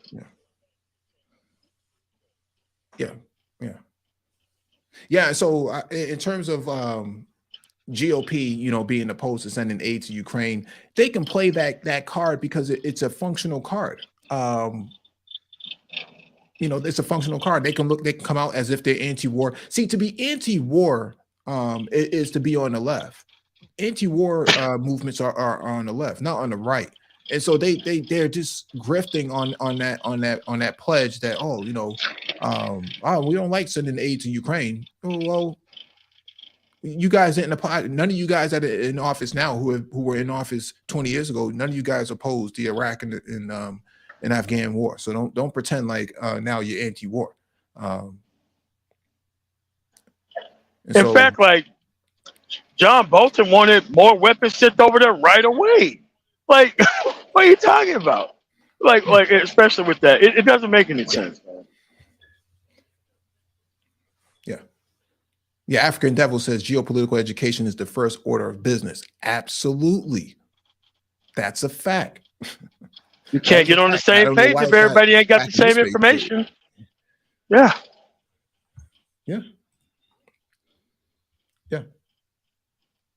That's why, for the most part, I refuse to talk to people who ever take the side, and it's really meaningless to engage with these people because you end up giving them a whole bunch of political history that they don't even do anything with, and then all of a sudden you become an actual crutch for them based on their lack of political interest and actual participation. So these things are just not that hard. There's only like 40 issues. 50 to 20 of them are relevant. None of this stuff really changed in like 20-something years. So I don't see what the big issue is. I mean, it's actually the key to actual success, knowing how everything works. So, yeah. The truth is, I know it says that's true. So a lot of Americans want the bottom to fall out. There are usually men who never suffered or almost always suffered. Yeah, the thing here is when Black people were suffering, those other people were pretty much okay with that, man. They were okay with Black people living in poverty and, the crack epidemic and stuff like that. Now that the opioid epidemic is eating them alive in the Midwest, now they want the whole system to fall apart, if they could, because they can't dominate. And that's really what it comes down to. They can't dominate, and that's what they're angry about. And so, when they see Black progress, man, it's almost like a reflection of where they are in society, man. They're supposed to be above Black people, socially speaking, from a structural standpoint. They're supposed to be above Black people or above brown people, Indian and Latino, whatever you want to call them in that category. They see that sort of progress as un-American. And so they want the bottom to fall out, or they'll just burn it down themselves. You saw that, in Buffalo at Top Supermarket, where a white male drove 200 miles, man, just to go kill some folks, man, that really had nothing to do with his grievances. You also saw that recently in North Carolina, where they, white nationalist woman decided that she was going to go up to Baltimore to go take down the grid, so that you could plunge black people into darkness in the middle of winter. I mean, this really ghoulish sort of ideals that they have about how to run a society, man.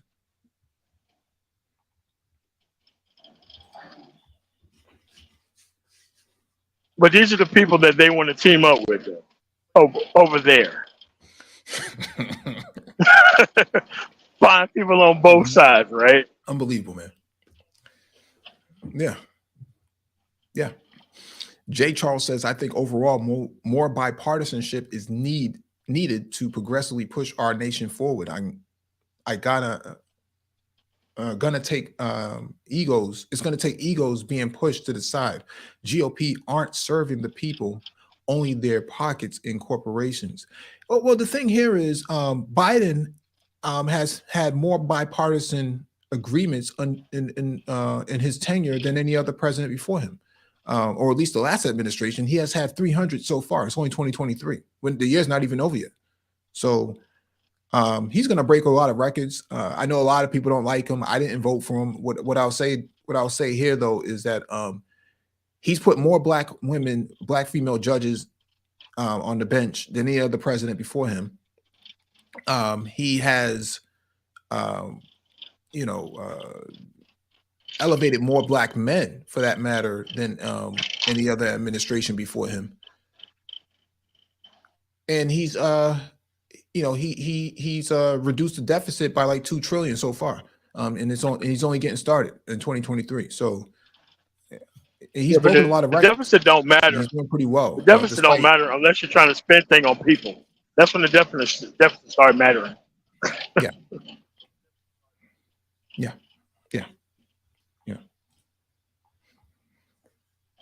Chris McDonald says they can't even cite current policy issues, whether local, regional, or national, because that's to be a conservative, a black conservative for that matter, it doesn't require policy, and that's part of the issue. You can't really work with people who are adverse to social progress, and social progress comes through policy development.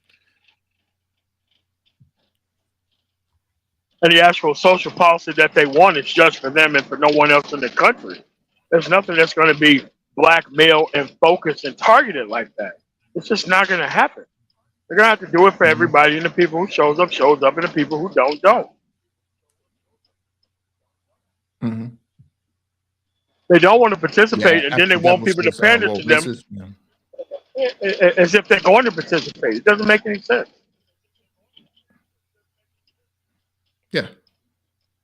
Yeah, African Devil says, well, racism is indeed the coin of the realm. Yeah, it's the application, man, that keeps everything going, man. It's integral into their social existence. I mean, if you take away, if you make America a more equitable society, then what's the point of being white? The whole purpose of being white is privilege over black people, especially black men for that matter. Yeah, what's going on? Yeah, but that's what it is. Like it's an exclusive club, and they just don't want you being a part of it. And your job as being part of their exclusive club is to protect their power at the expense of your voice. And if you can't serve that purpose, they have no need for you. Yeah. The truth is, I know it says Republicans are buying up large left-wing news sources like CNN, Politico, and Twitter. The subversion will happen over time. I don't think so. And here's why I disagree with that, Truth. GOP is the grand old party. So their demographic is usually people going into retirement, that 59, whiter, up, older, 55 and up. And so, and so they rely on AM radio. Regardless of how antiquated the technology is, they still rely on AM radio and public television. And so those sort of two media components are still how they get their message out, and they spend a lot of money on that. And so I think that buying up platforms like CNN, Political, and Twitter is just a way of trying to occupy certain media venues so that they could try to tweak the message, but that's not where their demographic is. And you're never going to be able to convince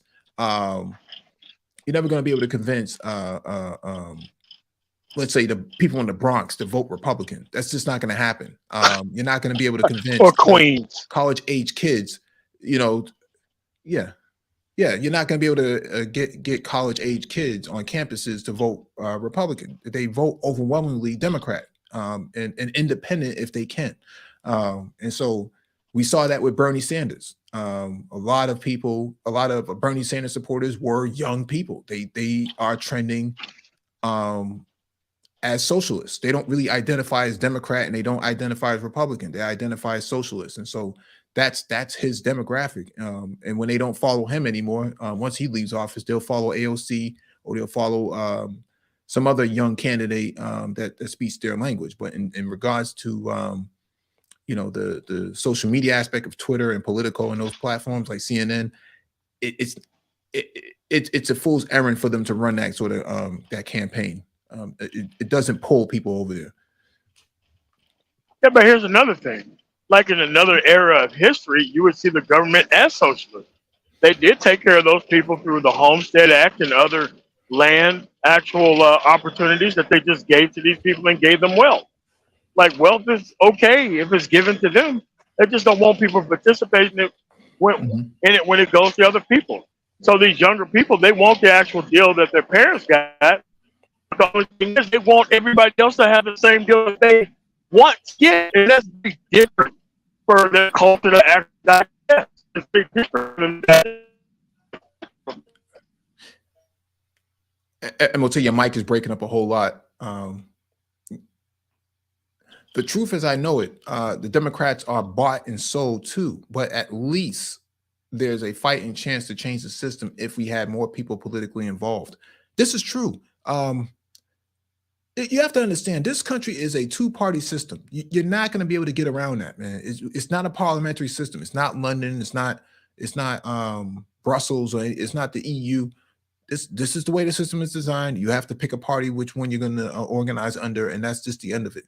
I know some people want to deliberate on it and be like, oh man, well, I think we should black men should start their own party. Really? A bunch of guys who don't want to read? I don't know, man. I don't know about that, man. I think that, Democrats are the only party right now that represent the values that black people need to defend themselves against political aggression from the other side. And so,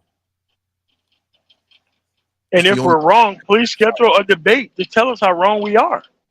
Right?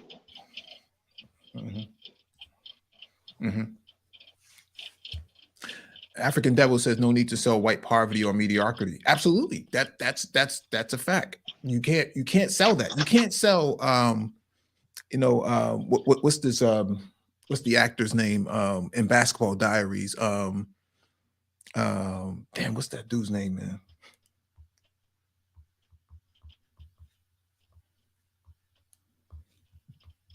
Leonardo DiCaprio in Basketball Diaries. You can't sell that guy, that image to people, man. That doesn't appeal. The whole purpose of the Republican Party, it's about the prestige of and the preservation of whiteness. I mean, that's the only thing you can really sell. You can't really sell poverty. So Zoe Royalty says, never underestimate the GOP. Their goal is to rule the country through minority rule. That means through voter suppression. And if the Supreme Court makes Moore versus Harper, it's game over for elections. They want to run the country in the same way South Africa is run, where you have the colonizers embed themselves in the into the institutions that matter and make decisions from there, rather than to fight with the majority on the ground, which are the black people.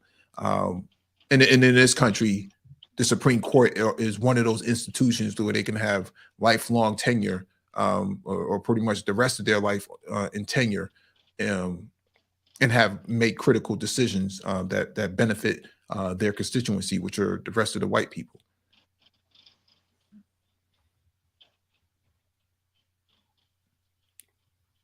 You were going to say something, MLT? Yeah, I mean, you know, it's just not a good long-term strategy because these kids of these older conservatives are far more liberal. I mean, way more to the left than even the left-wing people are at this point. So I'm saying in like the next 10 to 15 years, or at least a 3 election cycle, it's going to be a very different country, man. A very different country, policy-wise. Very different because you're not going to be able to sell I that. think in the next 4 Because years. it's more, really? 4 years? Yeah, I think the demographic is going to change dramatically in the next 4 years. It's going to be a lot more browner than what it is now. Another 10 million people coming on board is a huge it's a huge shift in the voting bloc.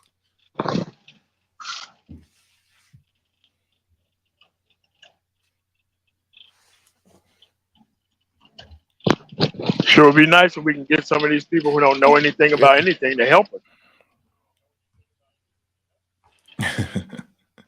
Chris McDonald says Trump and DeSantis. I see them battling out, but I don't see DeSantis winning. I just don't.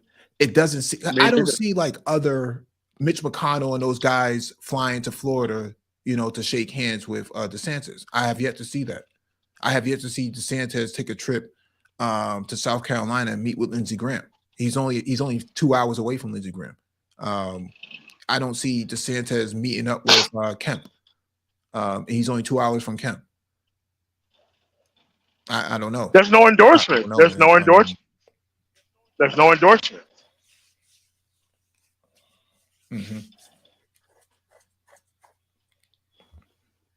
Yeah. Rage Machine says, don't want to derail the convo. You mentioned the book, The Man Not. What is your thoughts? It seemed like it was a victim narrated book from what I can recollect. I've only went through it once. I think it's a good book. I think every Black man should read that book. Whether what you get from it is your own interpretation, but I think that every Black man should keep a copy as a reference for critical race theory. If anything else, how the system impacts Black men should be identified, and how what the social impact is, and how to move forward. I think it should be in everybody else's bookshelf, for that matter. I think we'll at some point in the next couple of months we'll probably go over it. We were supposed to go over it about a year or so ago. We just didn't have the time. I don't have the flexibility, or at least I didn't have the flexibility. So I'll go over it in the next few months, and we'll chop it up, man. Mosem, how does this relate to Black women? Well,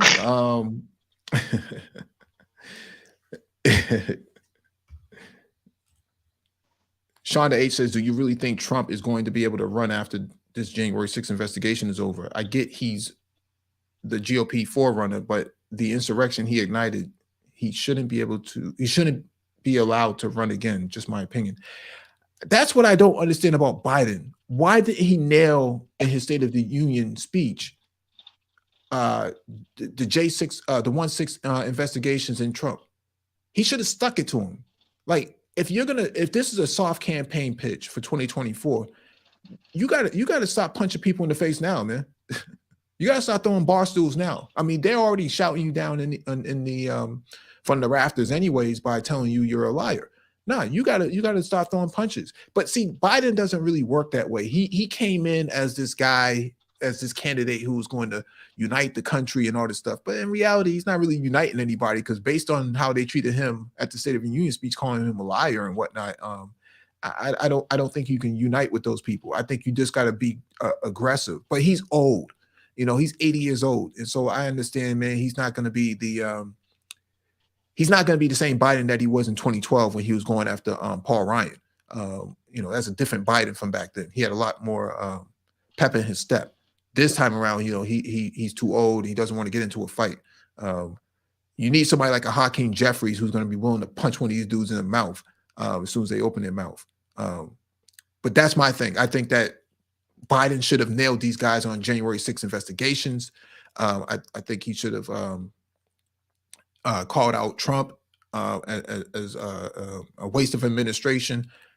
If this is going to be a South campaign pitch for 2024, you got to come out with both guns blazing.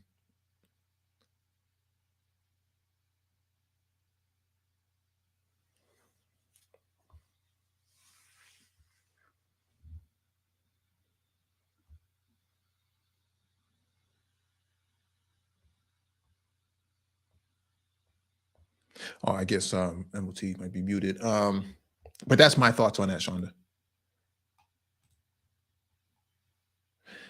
Zoroti says Trump is the Teflon Don. He will somehow escape that.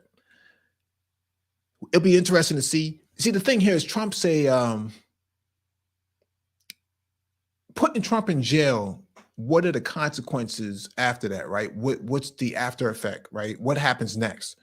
Because putting him in, if he can order people, if he can orchestrate an insurrection when he's actively president, imagine when he goes, if you arrest him and he goes to jail, what are the consequences after that? You could see mass insurrections across the country, state capitals and Walmarts and HBCU campuses.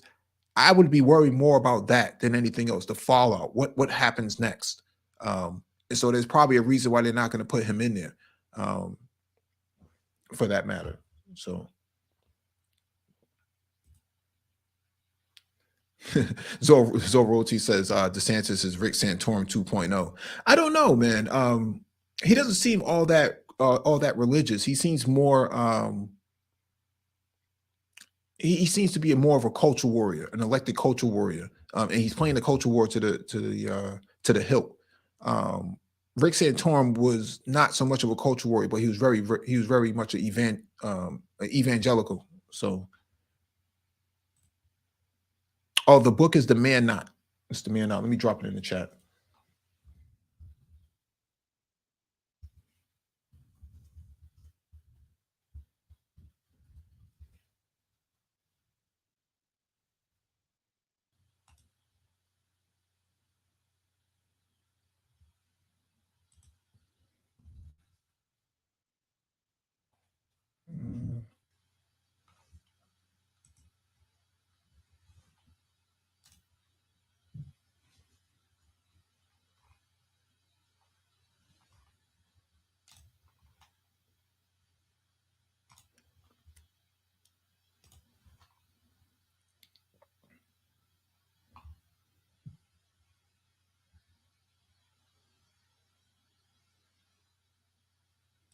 All right, there it is.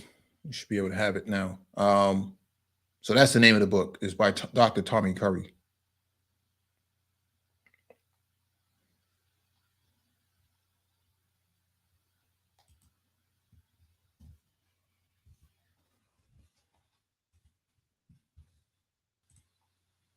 Yep, The Man Not. Chaos Rain says he won't because they need him to run again. Let American people think and feel that Trump will win 2024. You never know, Chaos, man. I don't like to put things too far past people and too past the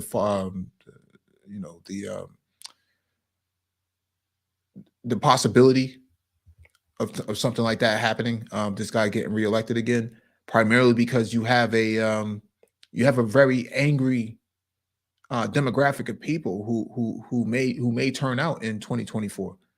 We don't know, especially with all these voter restrictions and suppressions in place through things like SB 202 in Georgia. We may possibly see another a second administration of Trump. I don't know, but I think the base is pretty much trending in that direction. Now, if DeSantis is to run, then he does split the vote with Trump. He can split 20 million. If DeSantis can he can take Florida as a whole. The problem is, can he take the rest of the states? I don't think so. I don't think he can take the rest of the states.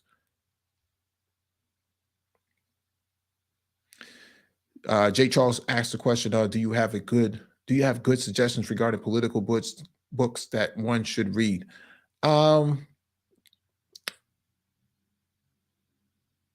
That's a good question. I think it depends if you're looking for historic books or if you're looking for modern books. I don't have any modern books that I look at. I actually just do it based on, policy. I really look at policy more than anything else. But historic books, you want to look at Gerald Horne's collection of books, the Counter-Revolution of 1776. The Counter-Revolution of 1836. That's actually a really good book. Most of Gerald Horne's books are a really good political compass to reference from. Gives you a good scope as to what happened before, so you can understand what's going to happen later. Zor Royalty asks, you think if Biden wins in 2024, he will resign 6 months after the inauguration and hand the reins to Harris? He is too old to go through a second term. I don't know. Because the thing here is he's trying to preserve his legacy. He wants to be the guy that leaves office with a very strong legacy. They're really, these sort of strategies sound good in social media, but in reality, I don't think he'll do that. I think that he wants to leave a legacy behind that blows everybody else's out of the water. He wants to be he wants his name to ring bells for the next 200 years. And so he's going to do a lot of transformation in ways that we haven't seen before. Things that that Obama should have done but couldn't do because he was hamstrung. And so I think Biden wants to take it to the next level and kind of, go off into the sunset with a very strong legacy that nobody else can top at this point. He's actually a conservative, but, the progressives and the Democratic Party are pulling him all the way to the left by the nose. And so initially when he ran, he said that, we defeated the socialists. He was talking about Bernie Sanders, right?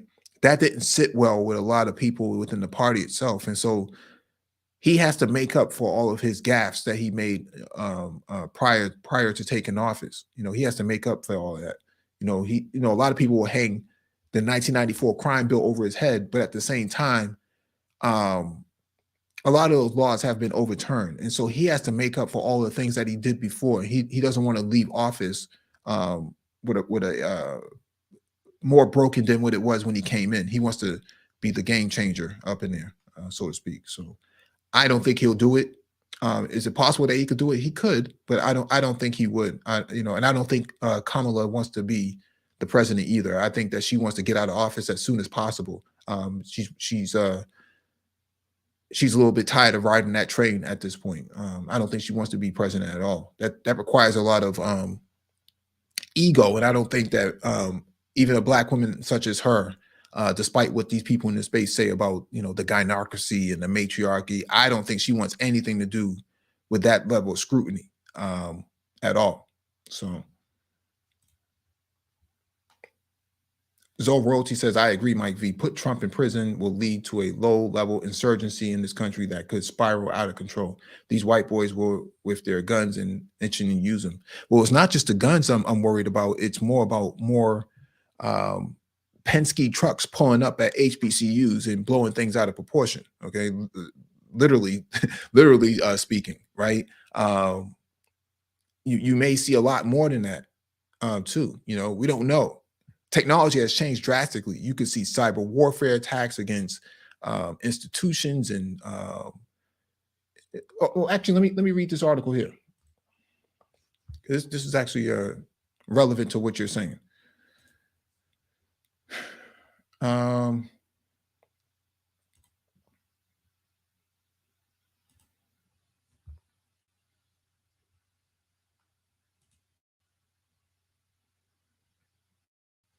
This is from CNN earlier, just before the live stream started, okay? Man arrested after Minnesota Congresswoman assaulted in DC apartment building, police say, okay?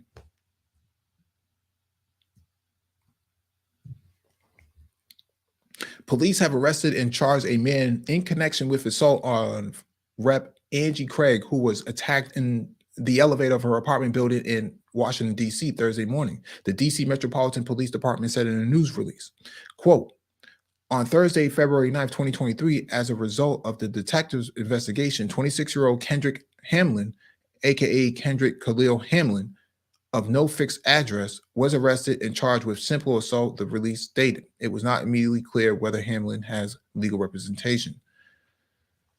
That's an update.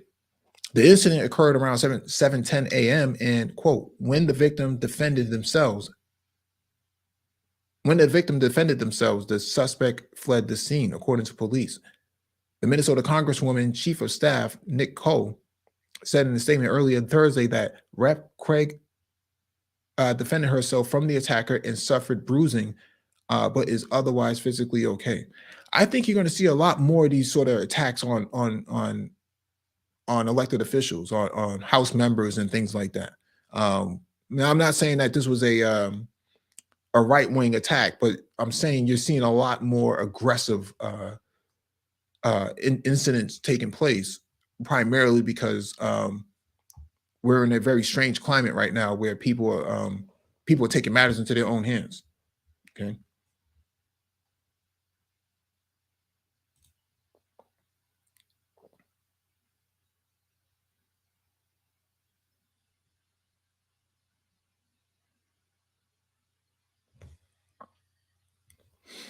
Oh, what's going on, Renaissance man? J. Charles Thomas Frank's books are pretty good. Yeah. Yep. Death of the Liberal Class. Yeah, that's a good one too. Yeah, Chris Hedges, he's excellent. His content is very excellent.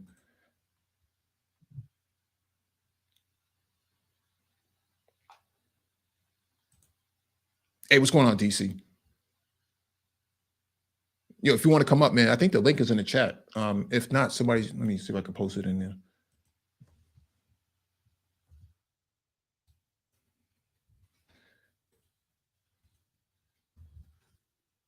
See if I can post this in there real quick.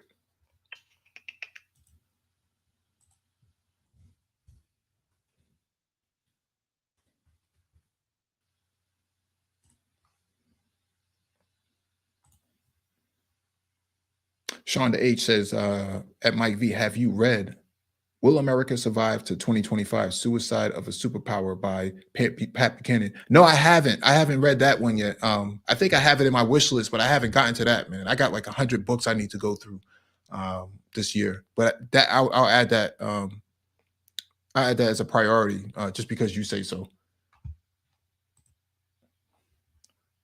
Sheed, we here. What's going on?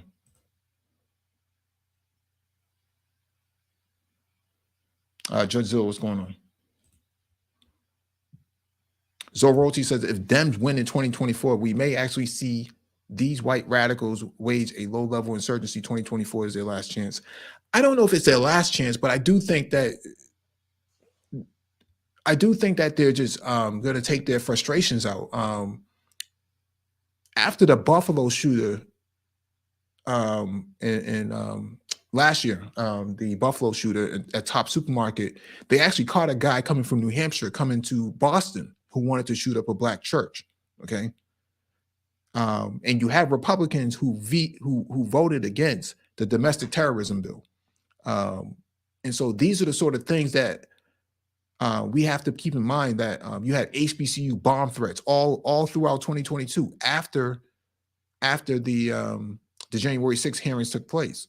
And so this is not going to go away anytime soon. And that's why we got to really just be mindful about what political conversations that we're having. You know, who are we talking to and what kind of outcome end result are we looking for? I don't know if anybody is really looking to I don't know if anybody's really looking at the ballots, but a lot of these ballots don't have anything to do with the manosphere at all, or at least not the talking points.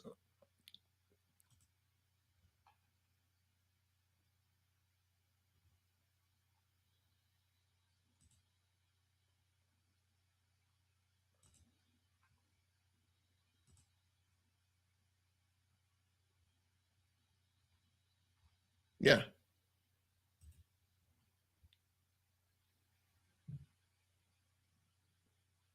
Yeah, Charles Irby says, I vehemently disagreed with Jason Whitlock analysis, it is clear he has an agenda.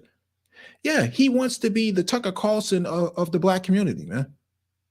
That's who he wants to be. He wants to be Tucker Carlson. How outlandish can I be, and how far can I go with it? Okay. Anybody who shares his content in the Black manosphere, as we know it today, it's counterproductive to share his content and prop up PhDs all at the same time. Makes absolutely no sense. Okay. If the whole purpose of the manosphere is to get progress through social organization, Jason Whitlock is the complete opposite of social progress for Black men. If anything, he is the Black misandrist. Okay. You want to talk about aborting Black babies by divestors? He's the biggest divester in here right now.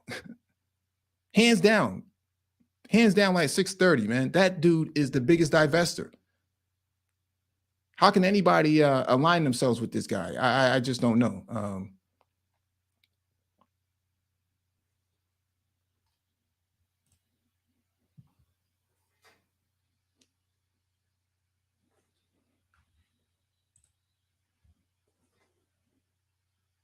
Zor Royalty says, also Mike V, since the last geopolitical podcast I was in 2020, Haiti is spiraling out of control. Absolutely, man. It's a tragic. It's sad to see, Haiti go down in the way that it is. But I'm glad that CARICOM is actually having some really good discussions about how to better go into Haiti. I know they met with AMLO from Mexico, the president of Mexico, about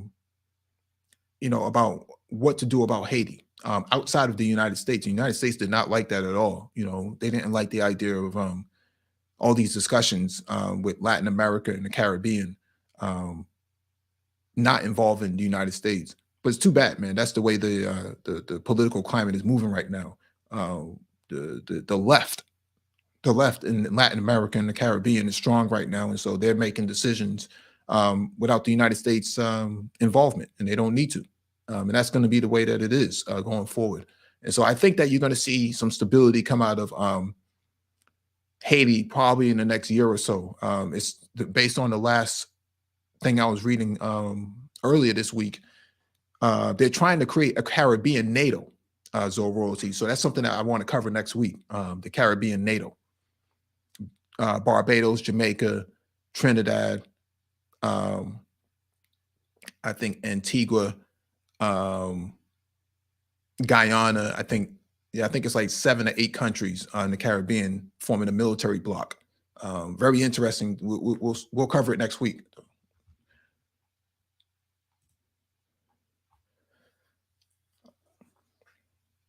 Charles Irby says, good thing there hasn't been any bomb threats at North Carolina A&T and Virginia State University. I have 2 daughters attending these institutions.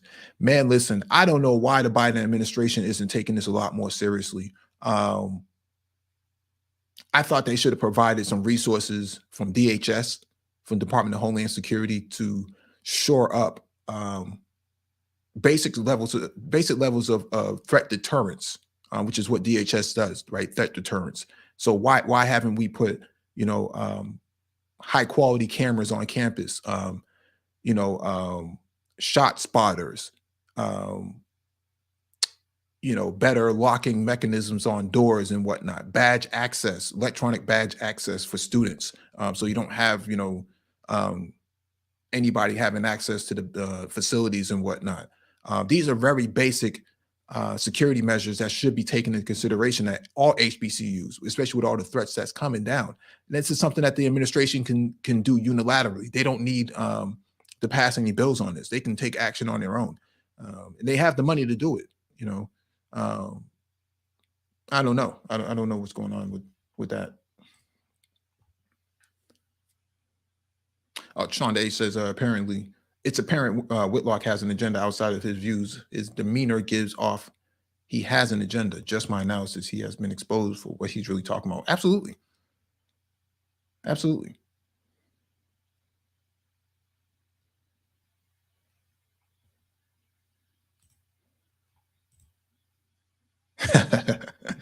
Yeah.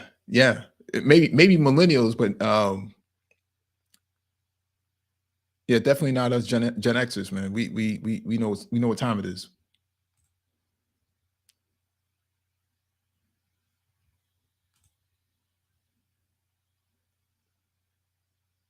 Yeah, Zovroti says, yeah, there's talk from Jamaica, El Salvador, Mexico, and other Latin American countries to send troops to train and reinforce the Haitian police to combat gangs. You know, it's an island. It shouldn't be that difficult to intercept weapons, gun trafficking, weapon smuggling, and things like that. It shouldn't be that difficult. I don't know how they're going to assess it. I mean, although Haiti is a small island, I can't imagine, it's all that easy to traverse with vehicles and whatnot, military grade vehicles, because a lot of the infrastructure and road infrastructure development has been developed for small passenger cars. It wasn't developed for like Humvees and stuff, man. When you look at a lot of videos, you start to see how complicated the country really is to govern. It's not easy, and so they did sanction the two oligarchs that were running the country this week too. So that's why I want to cover Haiti next week. If you're around, let me know. Just shoot me an email. We can chop it up.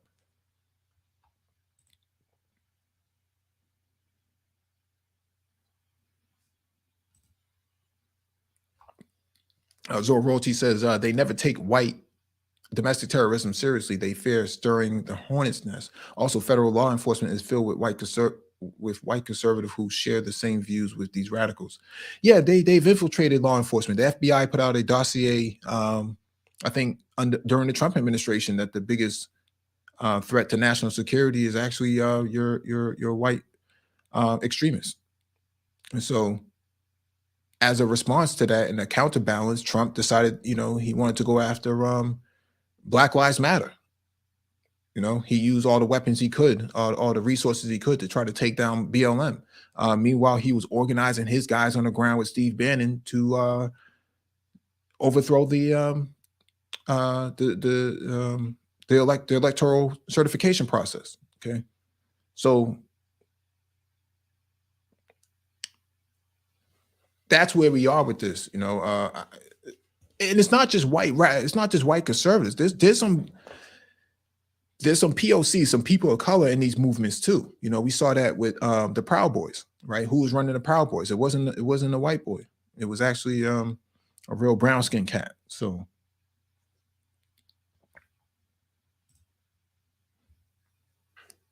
Judge Zilla says interdiction is never about difficulty; it's about willingness. Yeah, I absolutely agree with you. I actually agree with you. But what I was saying was, for example, Barbados does not have patrol vessels to intercept any sort of trafficking that goes on. Right now, they're trying to fight, a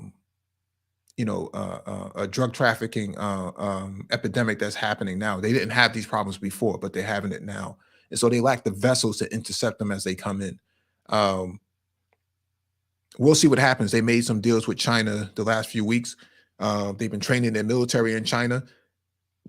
I'd be interested to see what comes out of all of that. They're supposed to be putting this Caribbean NATO together, so I'd be interested in seeing how this works out.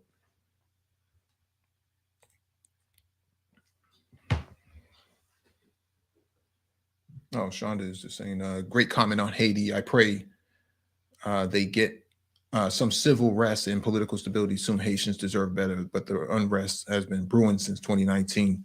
That's the last time I was down there. Wow. What's going on here? Sean is the passport girl? I don't know. Passport sis, right? No, it's just that Biden's speech, whether you like him or not, I think it shows that he's banging on all cylinders, and I think that he is going to he is going to be the front runner for the Democratic Party nominee. I think that was his campaign pitch, and so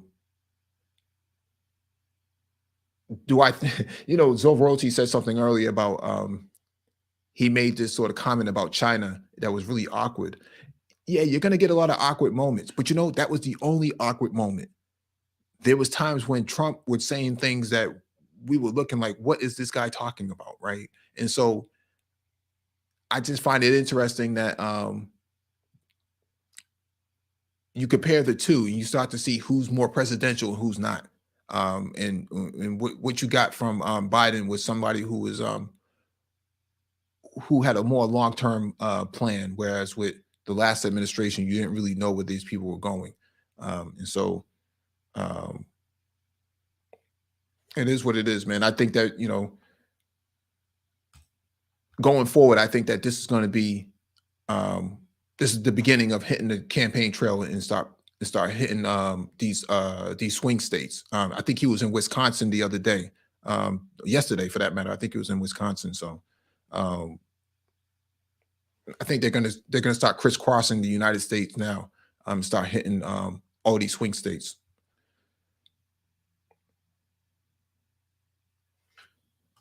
Cool, man. Cool.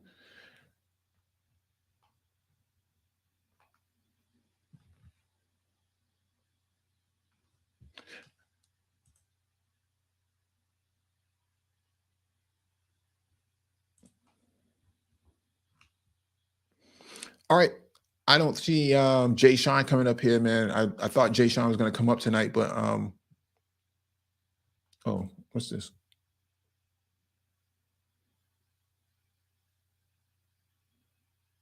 Zoroti says, Mike V, quick thoughts on the Air Force general saying war with China by 2025, 2026.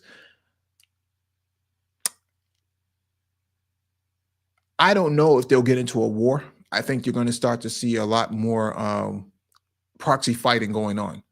I don't think anybody's ready for a war right now. I think most countries' stockpiles are pretty depleted. Japan is not ready for a conflict. South Korea is not ready for a long-term conflict. I mean, the Russian-Ukraine conflict proves that nobody's ready for a conflict right now. Not even Russia. Okay, nobody's ready for a conflict. If it comes down to it, NATO's not ready for a conflict. They've already depleted their resources, right? They had a BYOB, bring your own bullets, right? Because they couldn't even help facilitate, you know, the logistics for Ukraine right now. And so I don't know. I don't think that it sounds good in theory, but I don't think that's going to happen by 2025, 2026. I don't think so. Primarily because you know, a conflict with China would send the economic system, the global economic system, upside down, because other countries rely on China, not just the United States. And so you'll see iPhones going for $2,000, you know, iPads going for $3,000, you know, MacBook going for $5,000. It's just not sustainable. You can't run a system like that long term. And how do you you know, how do you recover from something like that? You know, food prices would go through the roof. It's not sustainable. I don't think it's something that anybody has any real interest in getting involved in, especially with somebody like China. You know, the reason why you don't see China criticizing Russia is because they have an agreement with Russia behind the scenes, basically saying that, you know, we'll back you in Ukraine if you back us with Taiwan. And the Russians really don't have any choice in this. They have to comply because if they're overrun in Ukraine, your CSTO,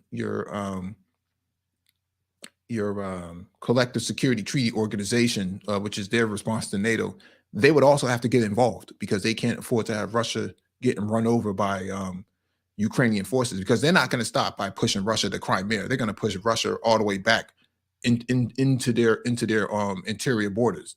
That's just not going to stop in Ukraine. They're going to push them all the way to the brink. And Russia is not going to give up any territory. So what I see happening is no war with China, but you will have a Cold War. You will start to see the United States completely decouple themselves from China by not doing any more business with them that they don't need to.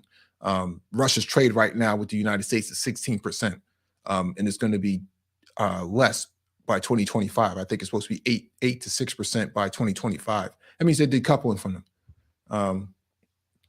You'll probably see the same thing with China. You'll probably start to see the United States slowly decouple themselves from China by not relying on them to do anything that they need. They'll go to Vietnam, they'll go to the Philippines, they'll go to India, because that's where a lot of the contractual agreements are being made now. Okay. And that's what the G20 summit was talking about, you know, really what are they going to do in terms of rebalancing trade? Well, they're not going to use China anymore. That's for damn sure. They're taking all their resources up out of there. And so,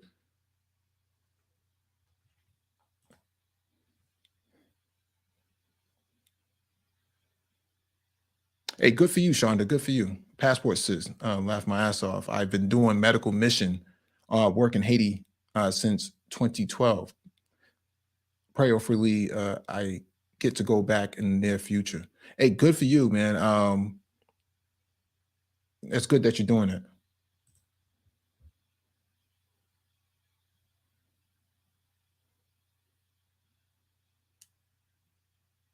Judgezilla. Respectfully, comparing Trump and Biden in presidential stature is like a beauty contest between pygmies and Samoans. I don't know, Judgezilla. I mean, people voted for him, so I mean, you have to make some kind of compare and contrast, you know, to have something to work with. I mean, how else do you make decisions? Renaissance Man says U.S. and China are so dependent on one another, wouldn't make much sense. But Russia invading Ukraine didn't make sense either. Actually, it did, Renaissance Man, to disagree with you on that. The Ukrainians were killing a lot of Russian citizens or Russian-speaking citizens within the country, and by law, the Russians have to respond to their people being killed. No different than Americans being killed in another country. The United States would never tolerate that. You know, if Americans were being killed in Africa, I can almost guarantee you there'd be warships pulling up in 24 hours. Okay, whether it's the Fifth Fleet or the Sixth Fleet showing up, somebody's showing up. That's not going to go down that easily. You can get away with killing one American, but you're not going to kill, you know, 1,000, 2,000, 3,000 American citizens and get away with it. The Russians didn't tolerate that, and so that was why they went into Ukraine full-fledged. They weren't going to tolerate that. They were banning the Russian language and killing Russians and stuff like that. They weren't going to tolerate that for long. But I wonder what would have happened if they had killed those Africans that were over there. What would have been the African Union's response? I'd be interested in seeing what that would have turned out to be. But I definitely disagree with you that the Russians had a legal reason for going into the Ukraine, and that was the killing of Russian citizens. They weren't going to tolerate that for a long time.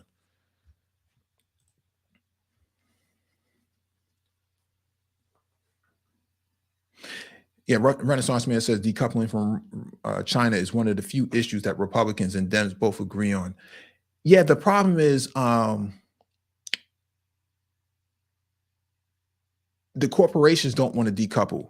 Politically, Washington would like to decouple from China and not be dependent upon them. But and all your tech companies don't want to decouple because they get a lot of talent for cheap.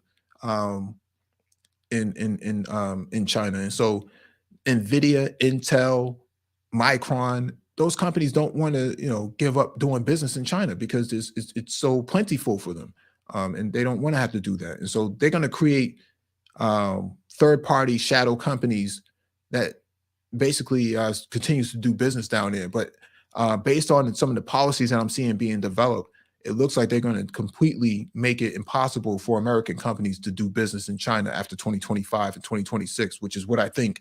I think that's what Zoe was referring to.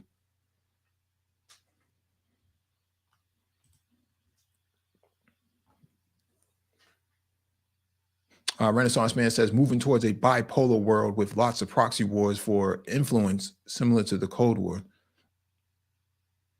Imagine a bipolar manosphere, right? Not one politically, but one mentally speaking.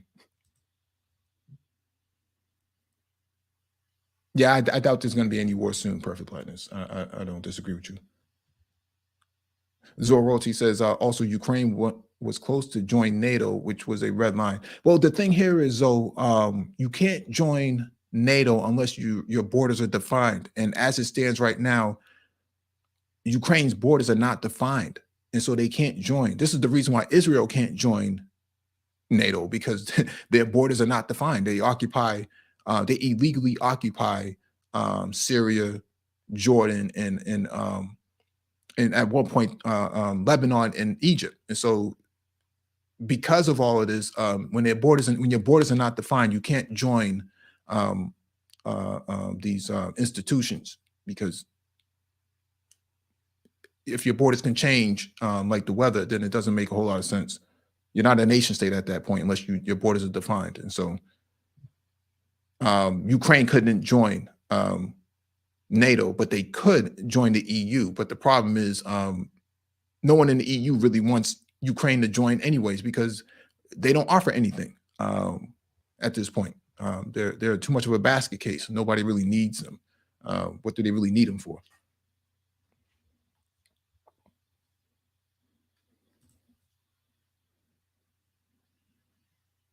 Yeah, AO says no world superpower. No world superpowers want to go to war. It would be deadly. They'd rather arm militias and fight proxy wars. Yeah, that's the rule of the day. That's the rule of the day. I mean, who really wants to get into a fight right now? Especially, I mean, I know they say, Russia is losing on the ground in Ukraine. I mean, whether that's true or not is irrelevant. You don't know what the outcome is going to be when someone's back is against the wall.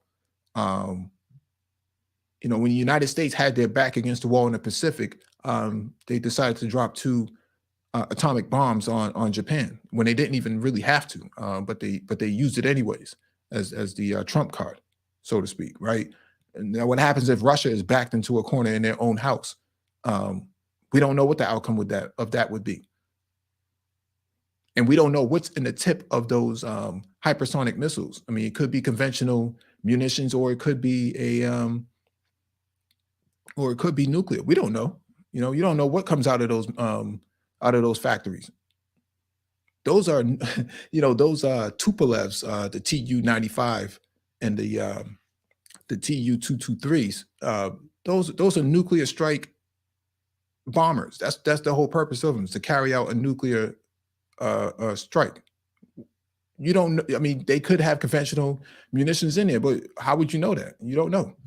No one knows, is what I'm saying. You don't want to back these guys into a corner because you don't know what the outcome is going to be.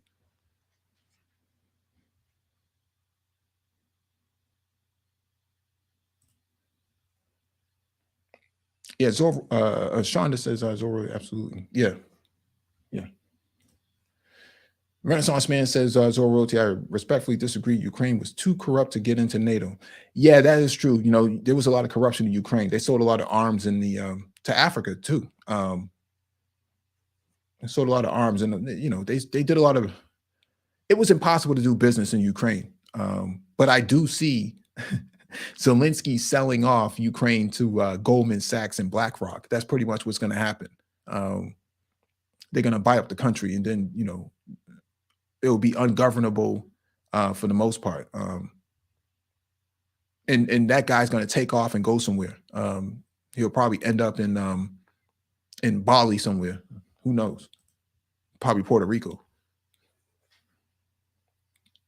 Nicholas Parkinson says, I'm in the military, right? And yeah, Mike, no one really wants to see a 21st century conflict. Yeah, nobody wants to be out there fighting.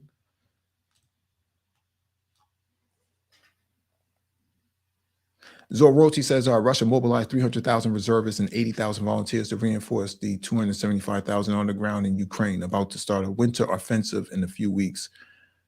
Ukraine is losing 2,000 men a day, killed in action, wounded in action as well. Yeah, the thing here is the Russians took an L last year in March of 2022 because the ground is all muddy in Ukraine because everything's thawing out. And so when they tried to run their tanks in there, a lot of their tanks were getting bogged down. And so that's why they were getting. That's why it was so easy for some of the insurgencies on the ground to hit those tanks. A lot of them were getting stuck. If you watch some of the videos, you'll see how often a lot of the tanks had to be towed out. If you ever look at some of the tanks that are destroyed, you'll see that they're put on their side, on the side of the road, primarily because they got hit by an ATGM and basically pushed the tank over. And so those tanks got easily destroyed because they got stuck. You know, they went across some of the bridges they couldn't even cross, and some of the, some of the water garrisons and things like that, they couldn't really traverse all that well. It really was not all that well thought out on paper, and maybe in theory they thought they had an easy victory, but everybody has a plan until they get punched in the face. And I think the Russians got punched in the face pretty quickly and found out the hard way that this is not going to be easy. In that their vehicles were not suitable for a modern conflict at all. They were not ready for a modern conflict. None of their modern equipment is ready. Like the T-14, they don't have enough of those. A lot of your Sukhoi jets, they're not going to waste those jets because they don't have enough of them. They just shot down another one, I think earlier today, a Sukhoi 35, a Su-35. These are problems that the Russians didn't anticipate going into this. And so I don't know. I think they're just going to try to force Zelensky into a stalemate and force him to give up. But if you have, the Americans sending Abrams, and you have the Germans sending, what do you call those? The Leopards. And you have the French sending tanks as well, these sort of medium tanks. The Russians don't have the ability to scale that fast right now. They've lost too many tanks as it stands. The Ukrainians lost tanks, but the Russians lost a lot of tanks that they needed in order to hold ground and hold territories. That's why they fell back to Crimea. So.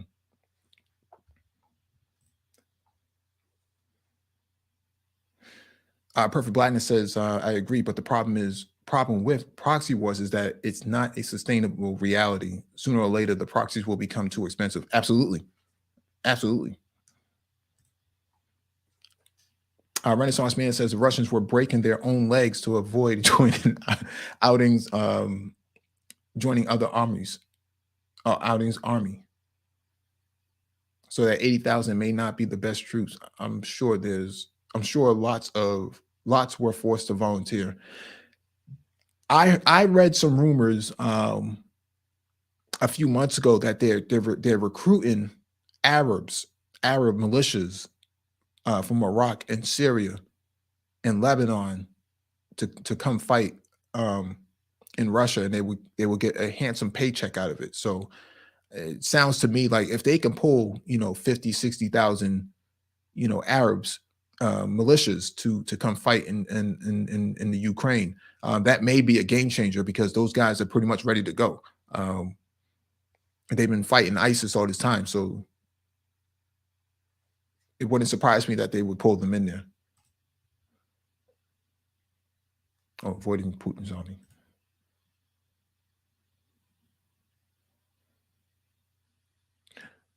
Smitty says, how long will it take for the Ukrainians to learn how to use all the equipment and weapons that they receive from other nations? I would suspect that it's just a matter of weeks and not so much as months, because they're already accustomed to using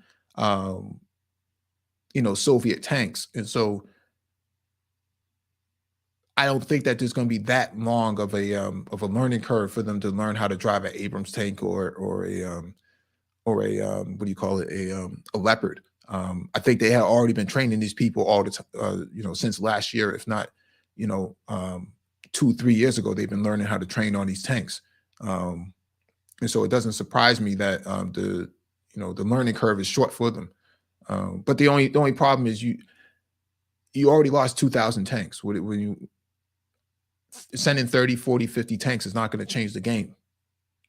You might be able to defend the capital, but you're not going to be able to go into Crimea with that. That's just not going to happen. The Russians are going to annihilate those things as soon as it's time to refuel those vehicles. and you have to refuel them, you're gonna get a missile strike on you. You'll be a sitting duck.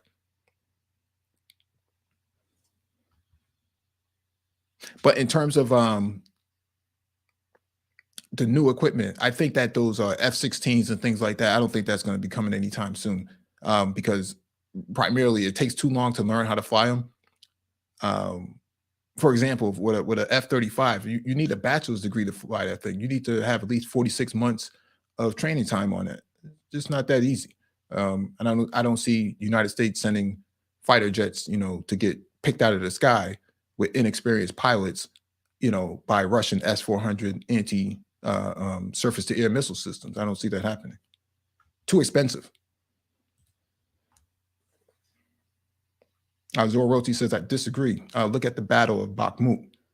Russia is advancing and Ukraine is taking heavier casualties than the Russians. Yeah, because they don't have that much equipment left.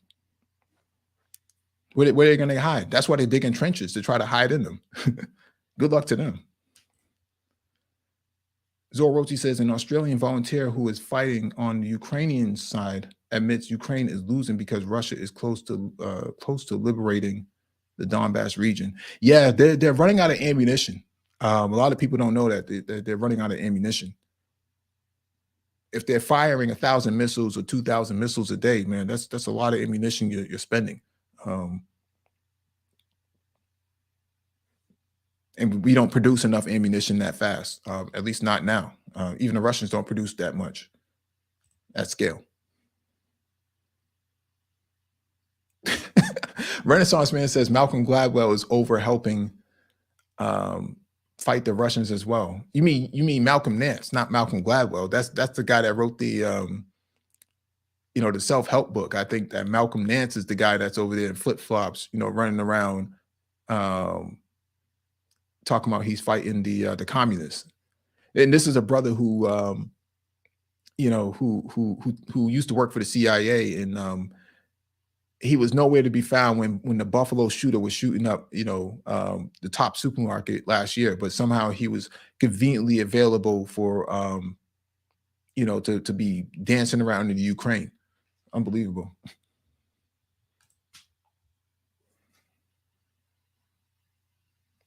Yeah, Perfect Blackness says by the time proxies get too expensive, too many proxy wars will have been fought for the one paying the proxy to back out of a real war. This is why the left and the right wants to decouple from China. Yeah, you can't really fight that same type of battle in China. They tried to do that in Hong Kong during the Trump administration. That didn't go all that well, man. It didn't work out all that well.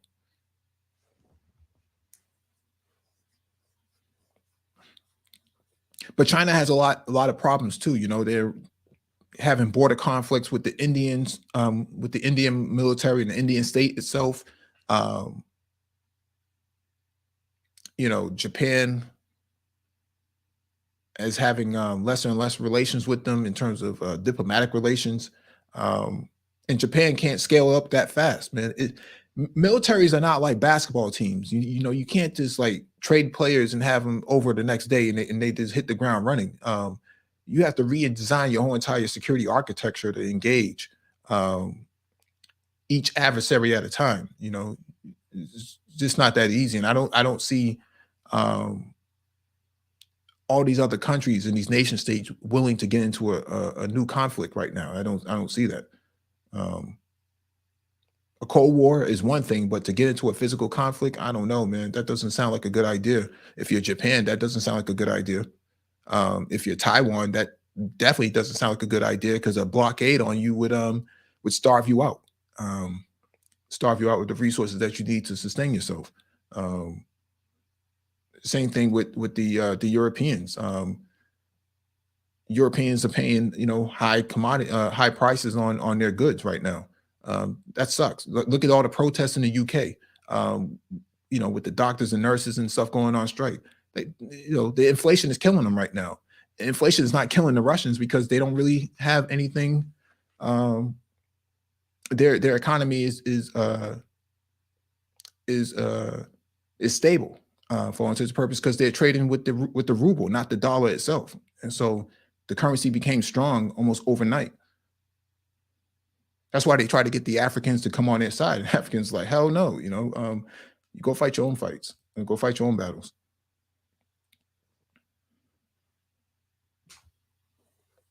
Yeah, Zoroti says Malcolm Nance is probably smashing Ukrainian prostitutes. Yeah, I mean, I respect, black men who know their stuff, man. I don't doubt that this guy knows his stuff, but I do think he's very questionable when it comes to geopolitics, man, because he talks about fighting these people over there, and I'm like, you got a lot of black people over here who are being massacred, man, in supermarkets and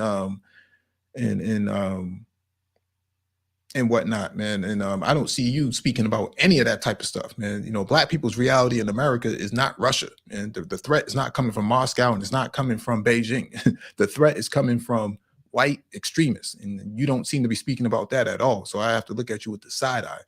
It's a very manosphere sort of perspective that they have about their worldviews.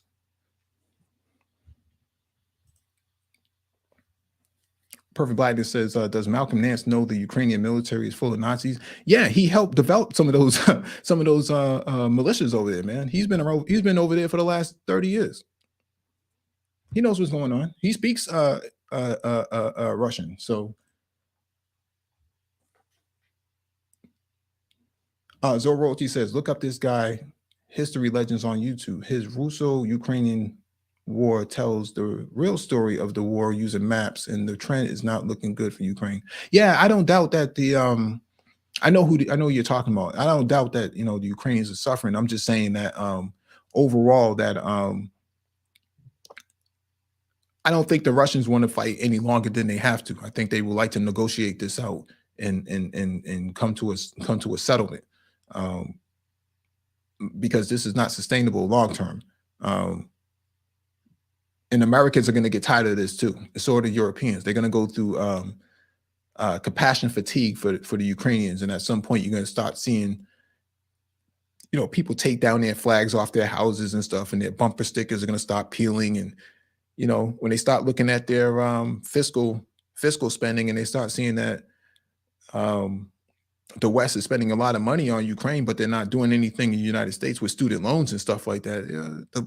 Both the left and the right will get tired of that. The right will use it as being anti-war and fiscal conservation, fiscal conservatism, and then the left will say, well, what about our student loans and the price of eggs and Uber and Lyft? That's how they'll look at it, and that will come to an end by the end of the year. That's just my perspective on that. But let me get up out of here, man. It's been good. It's been real. Please hit the like button on the way out and hit that notification bell so you get all the updates from the Black Brain Trust.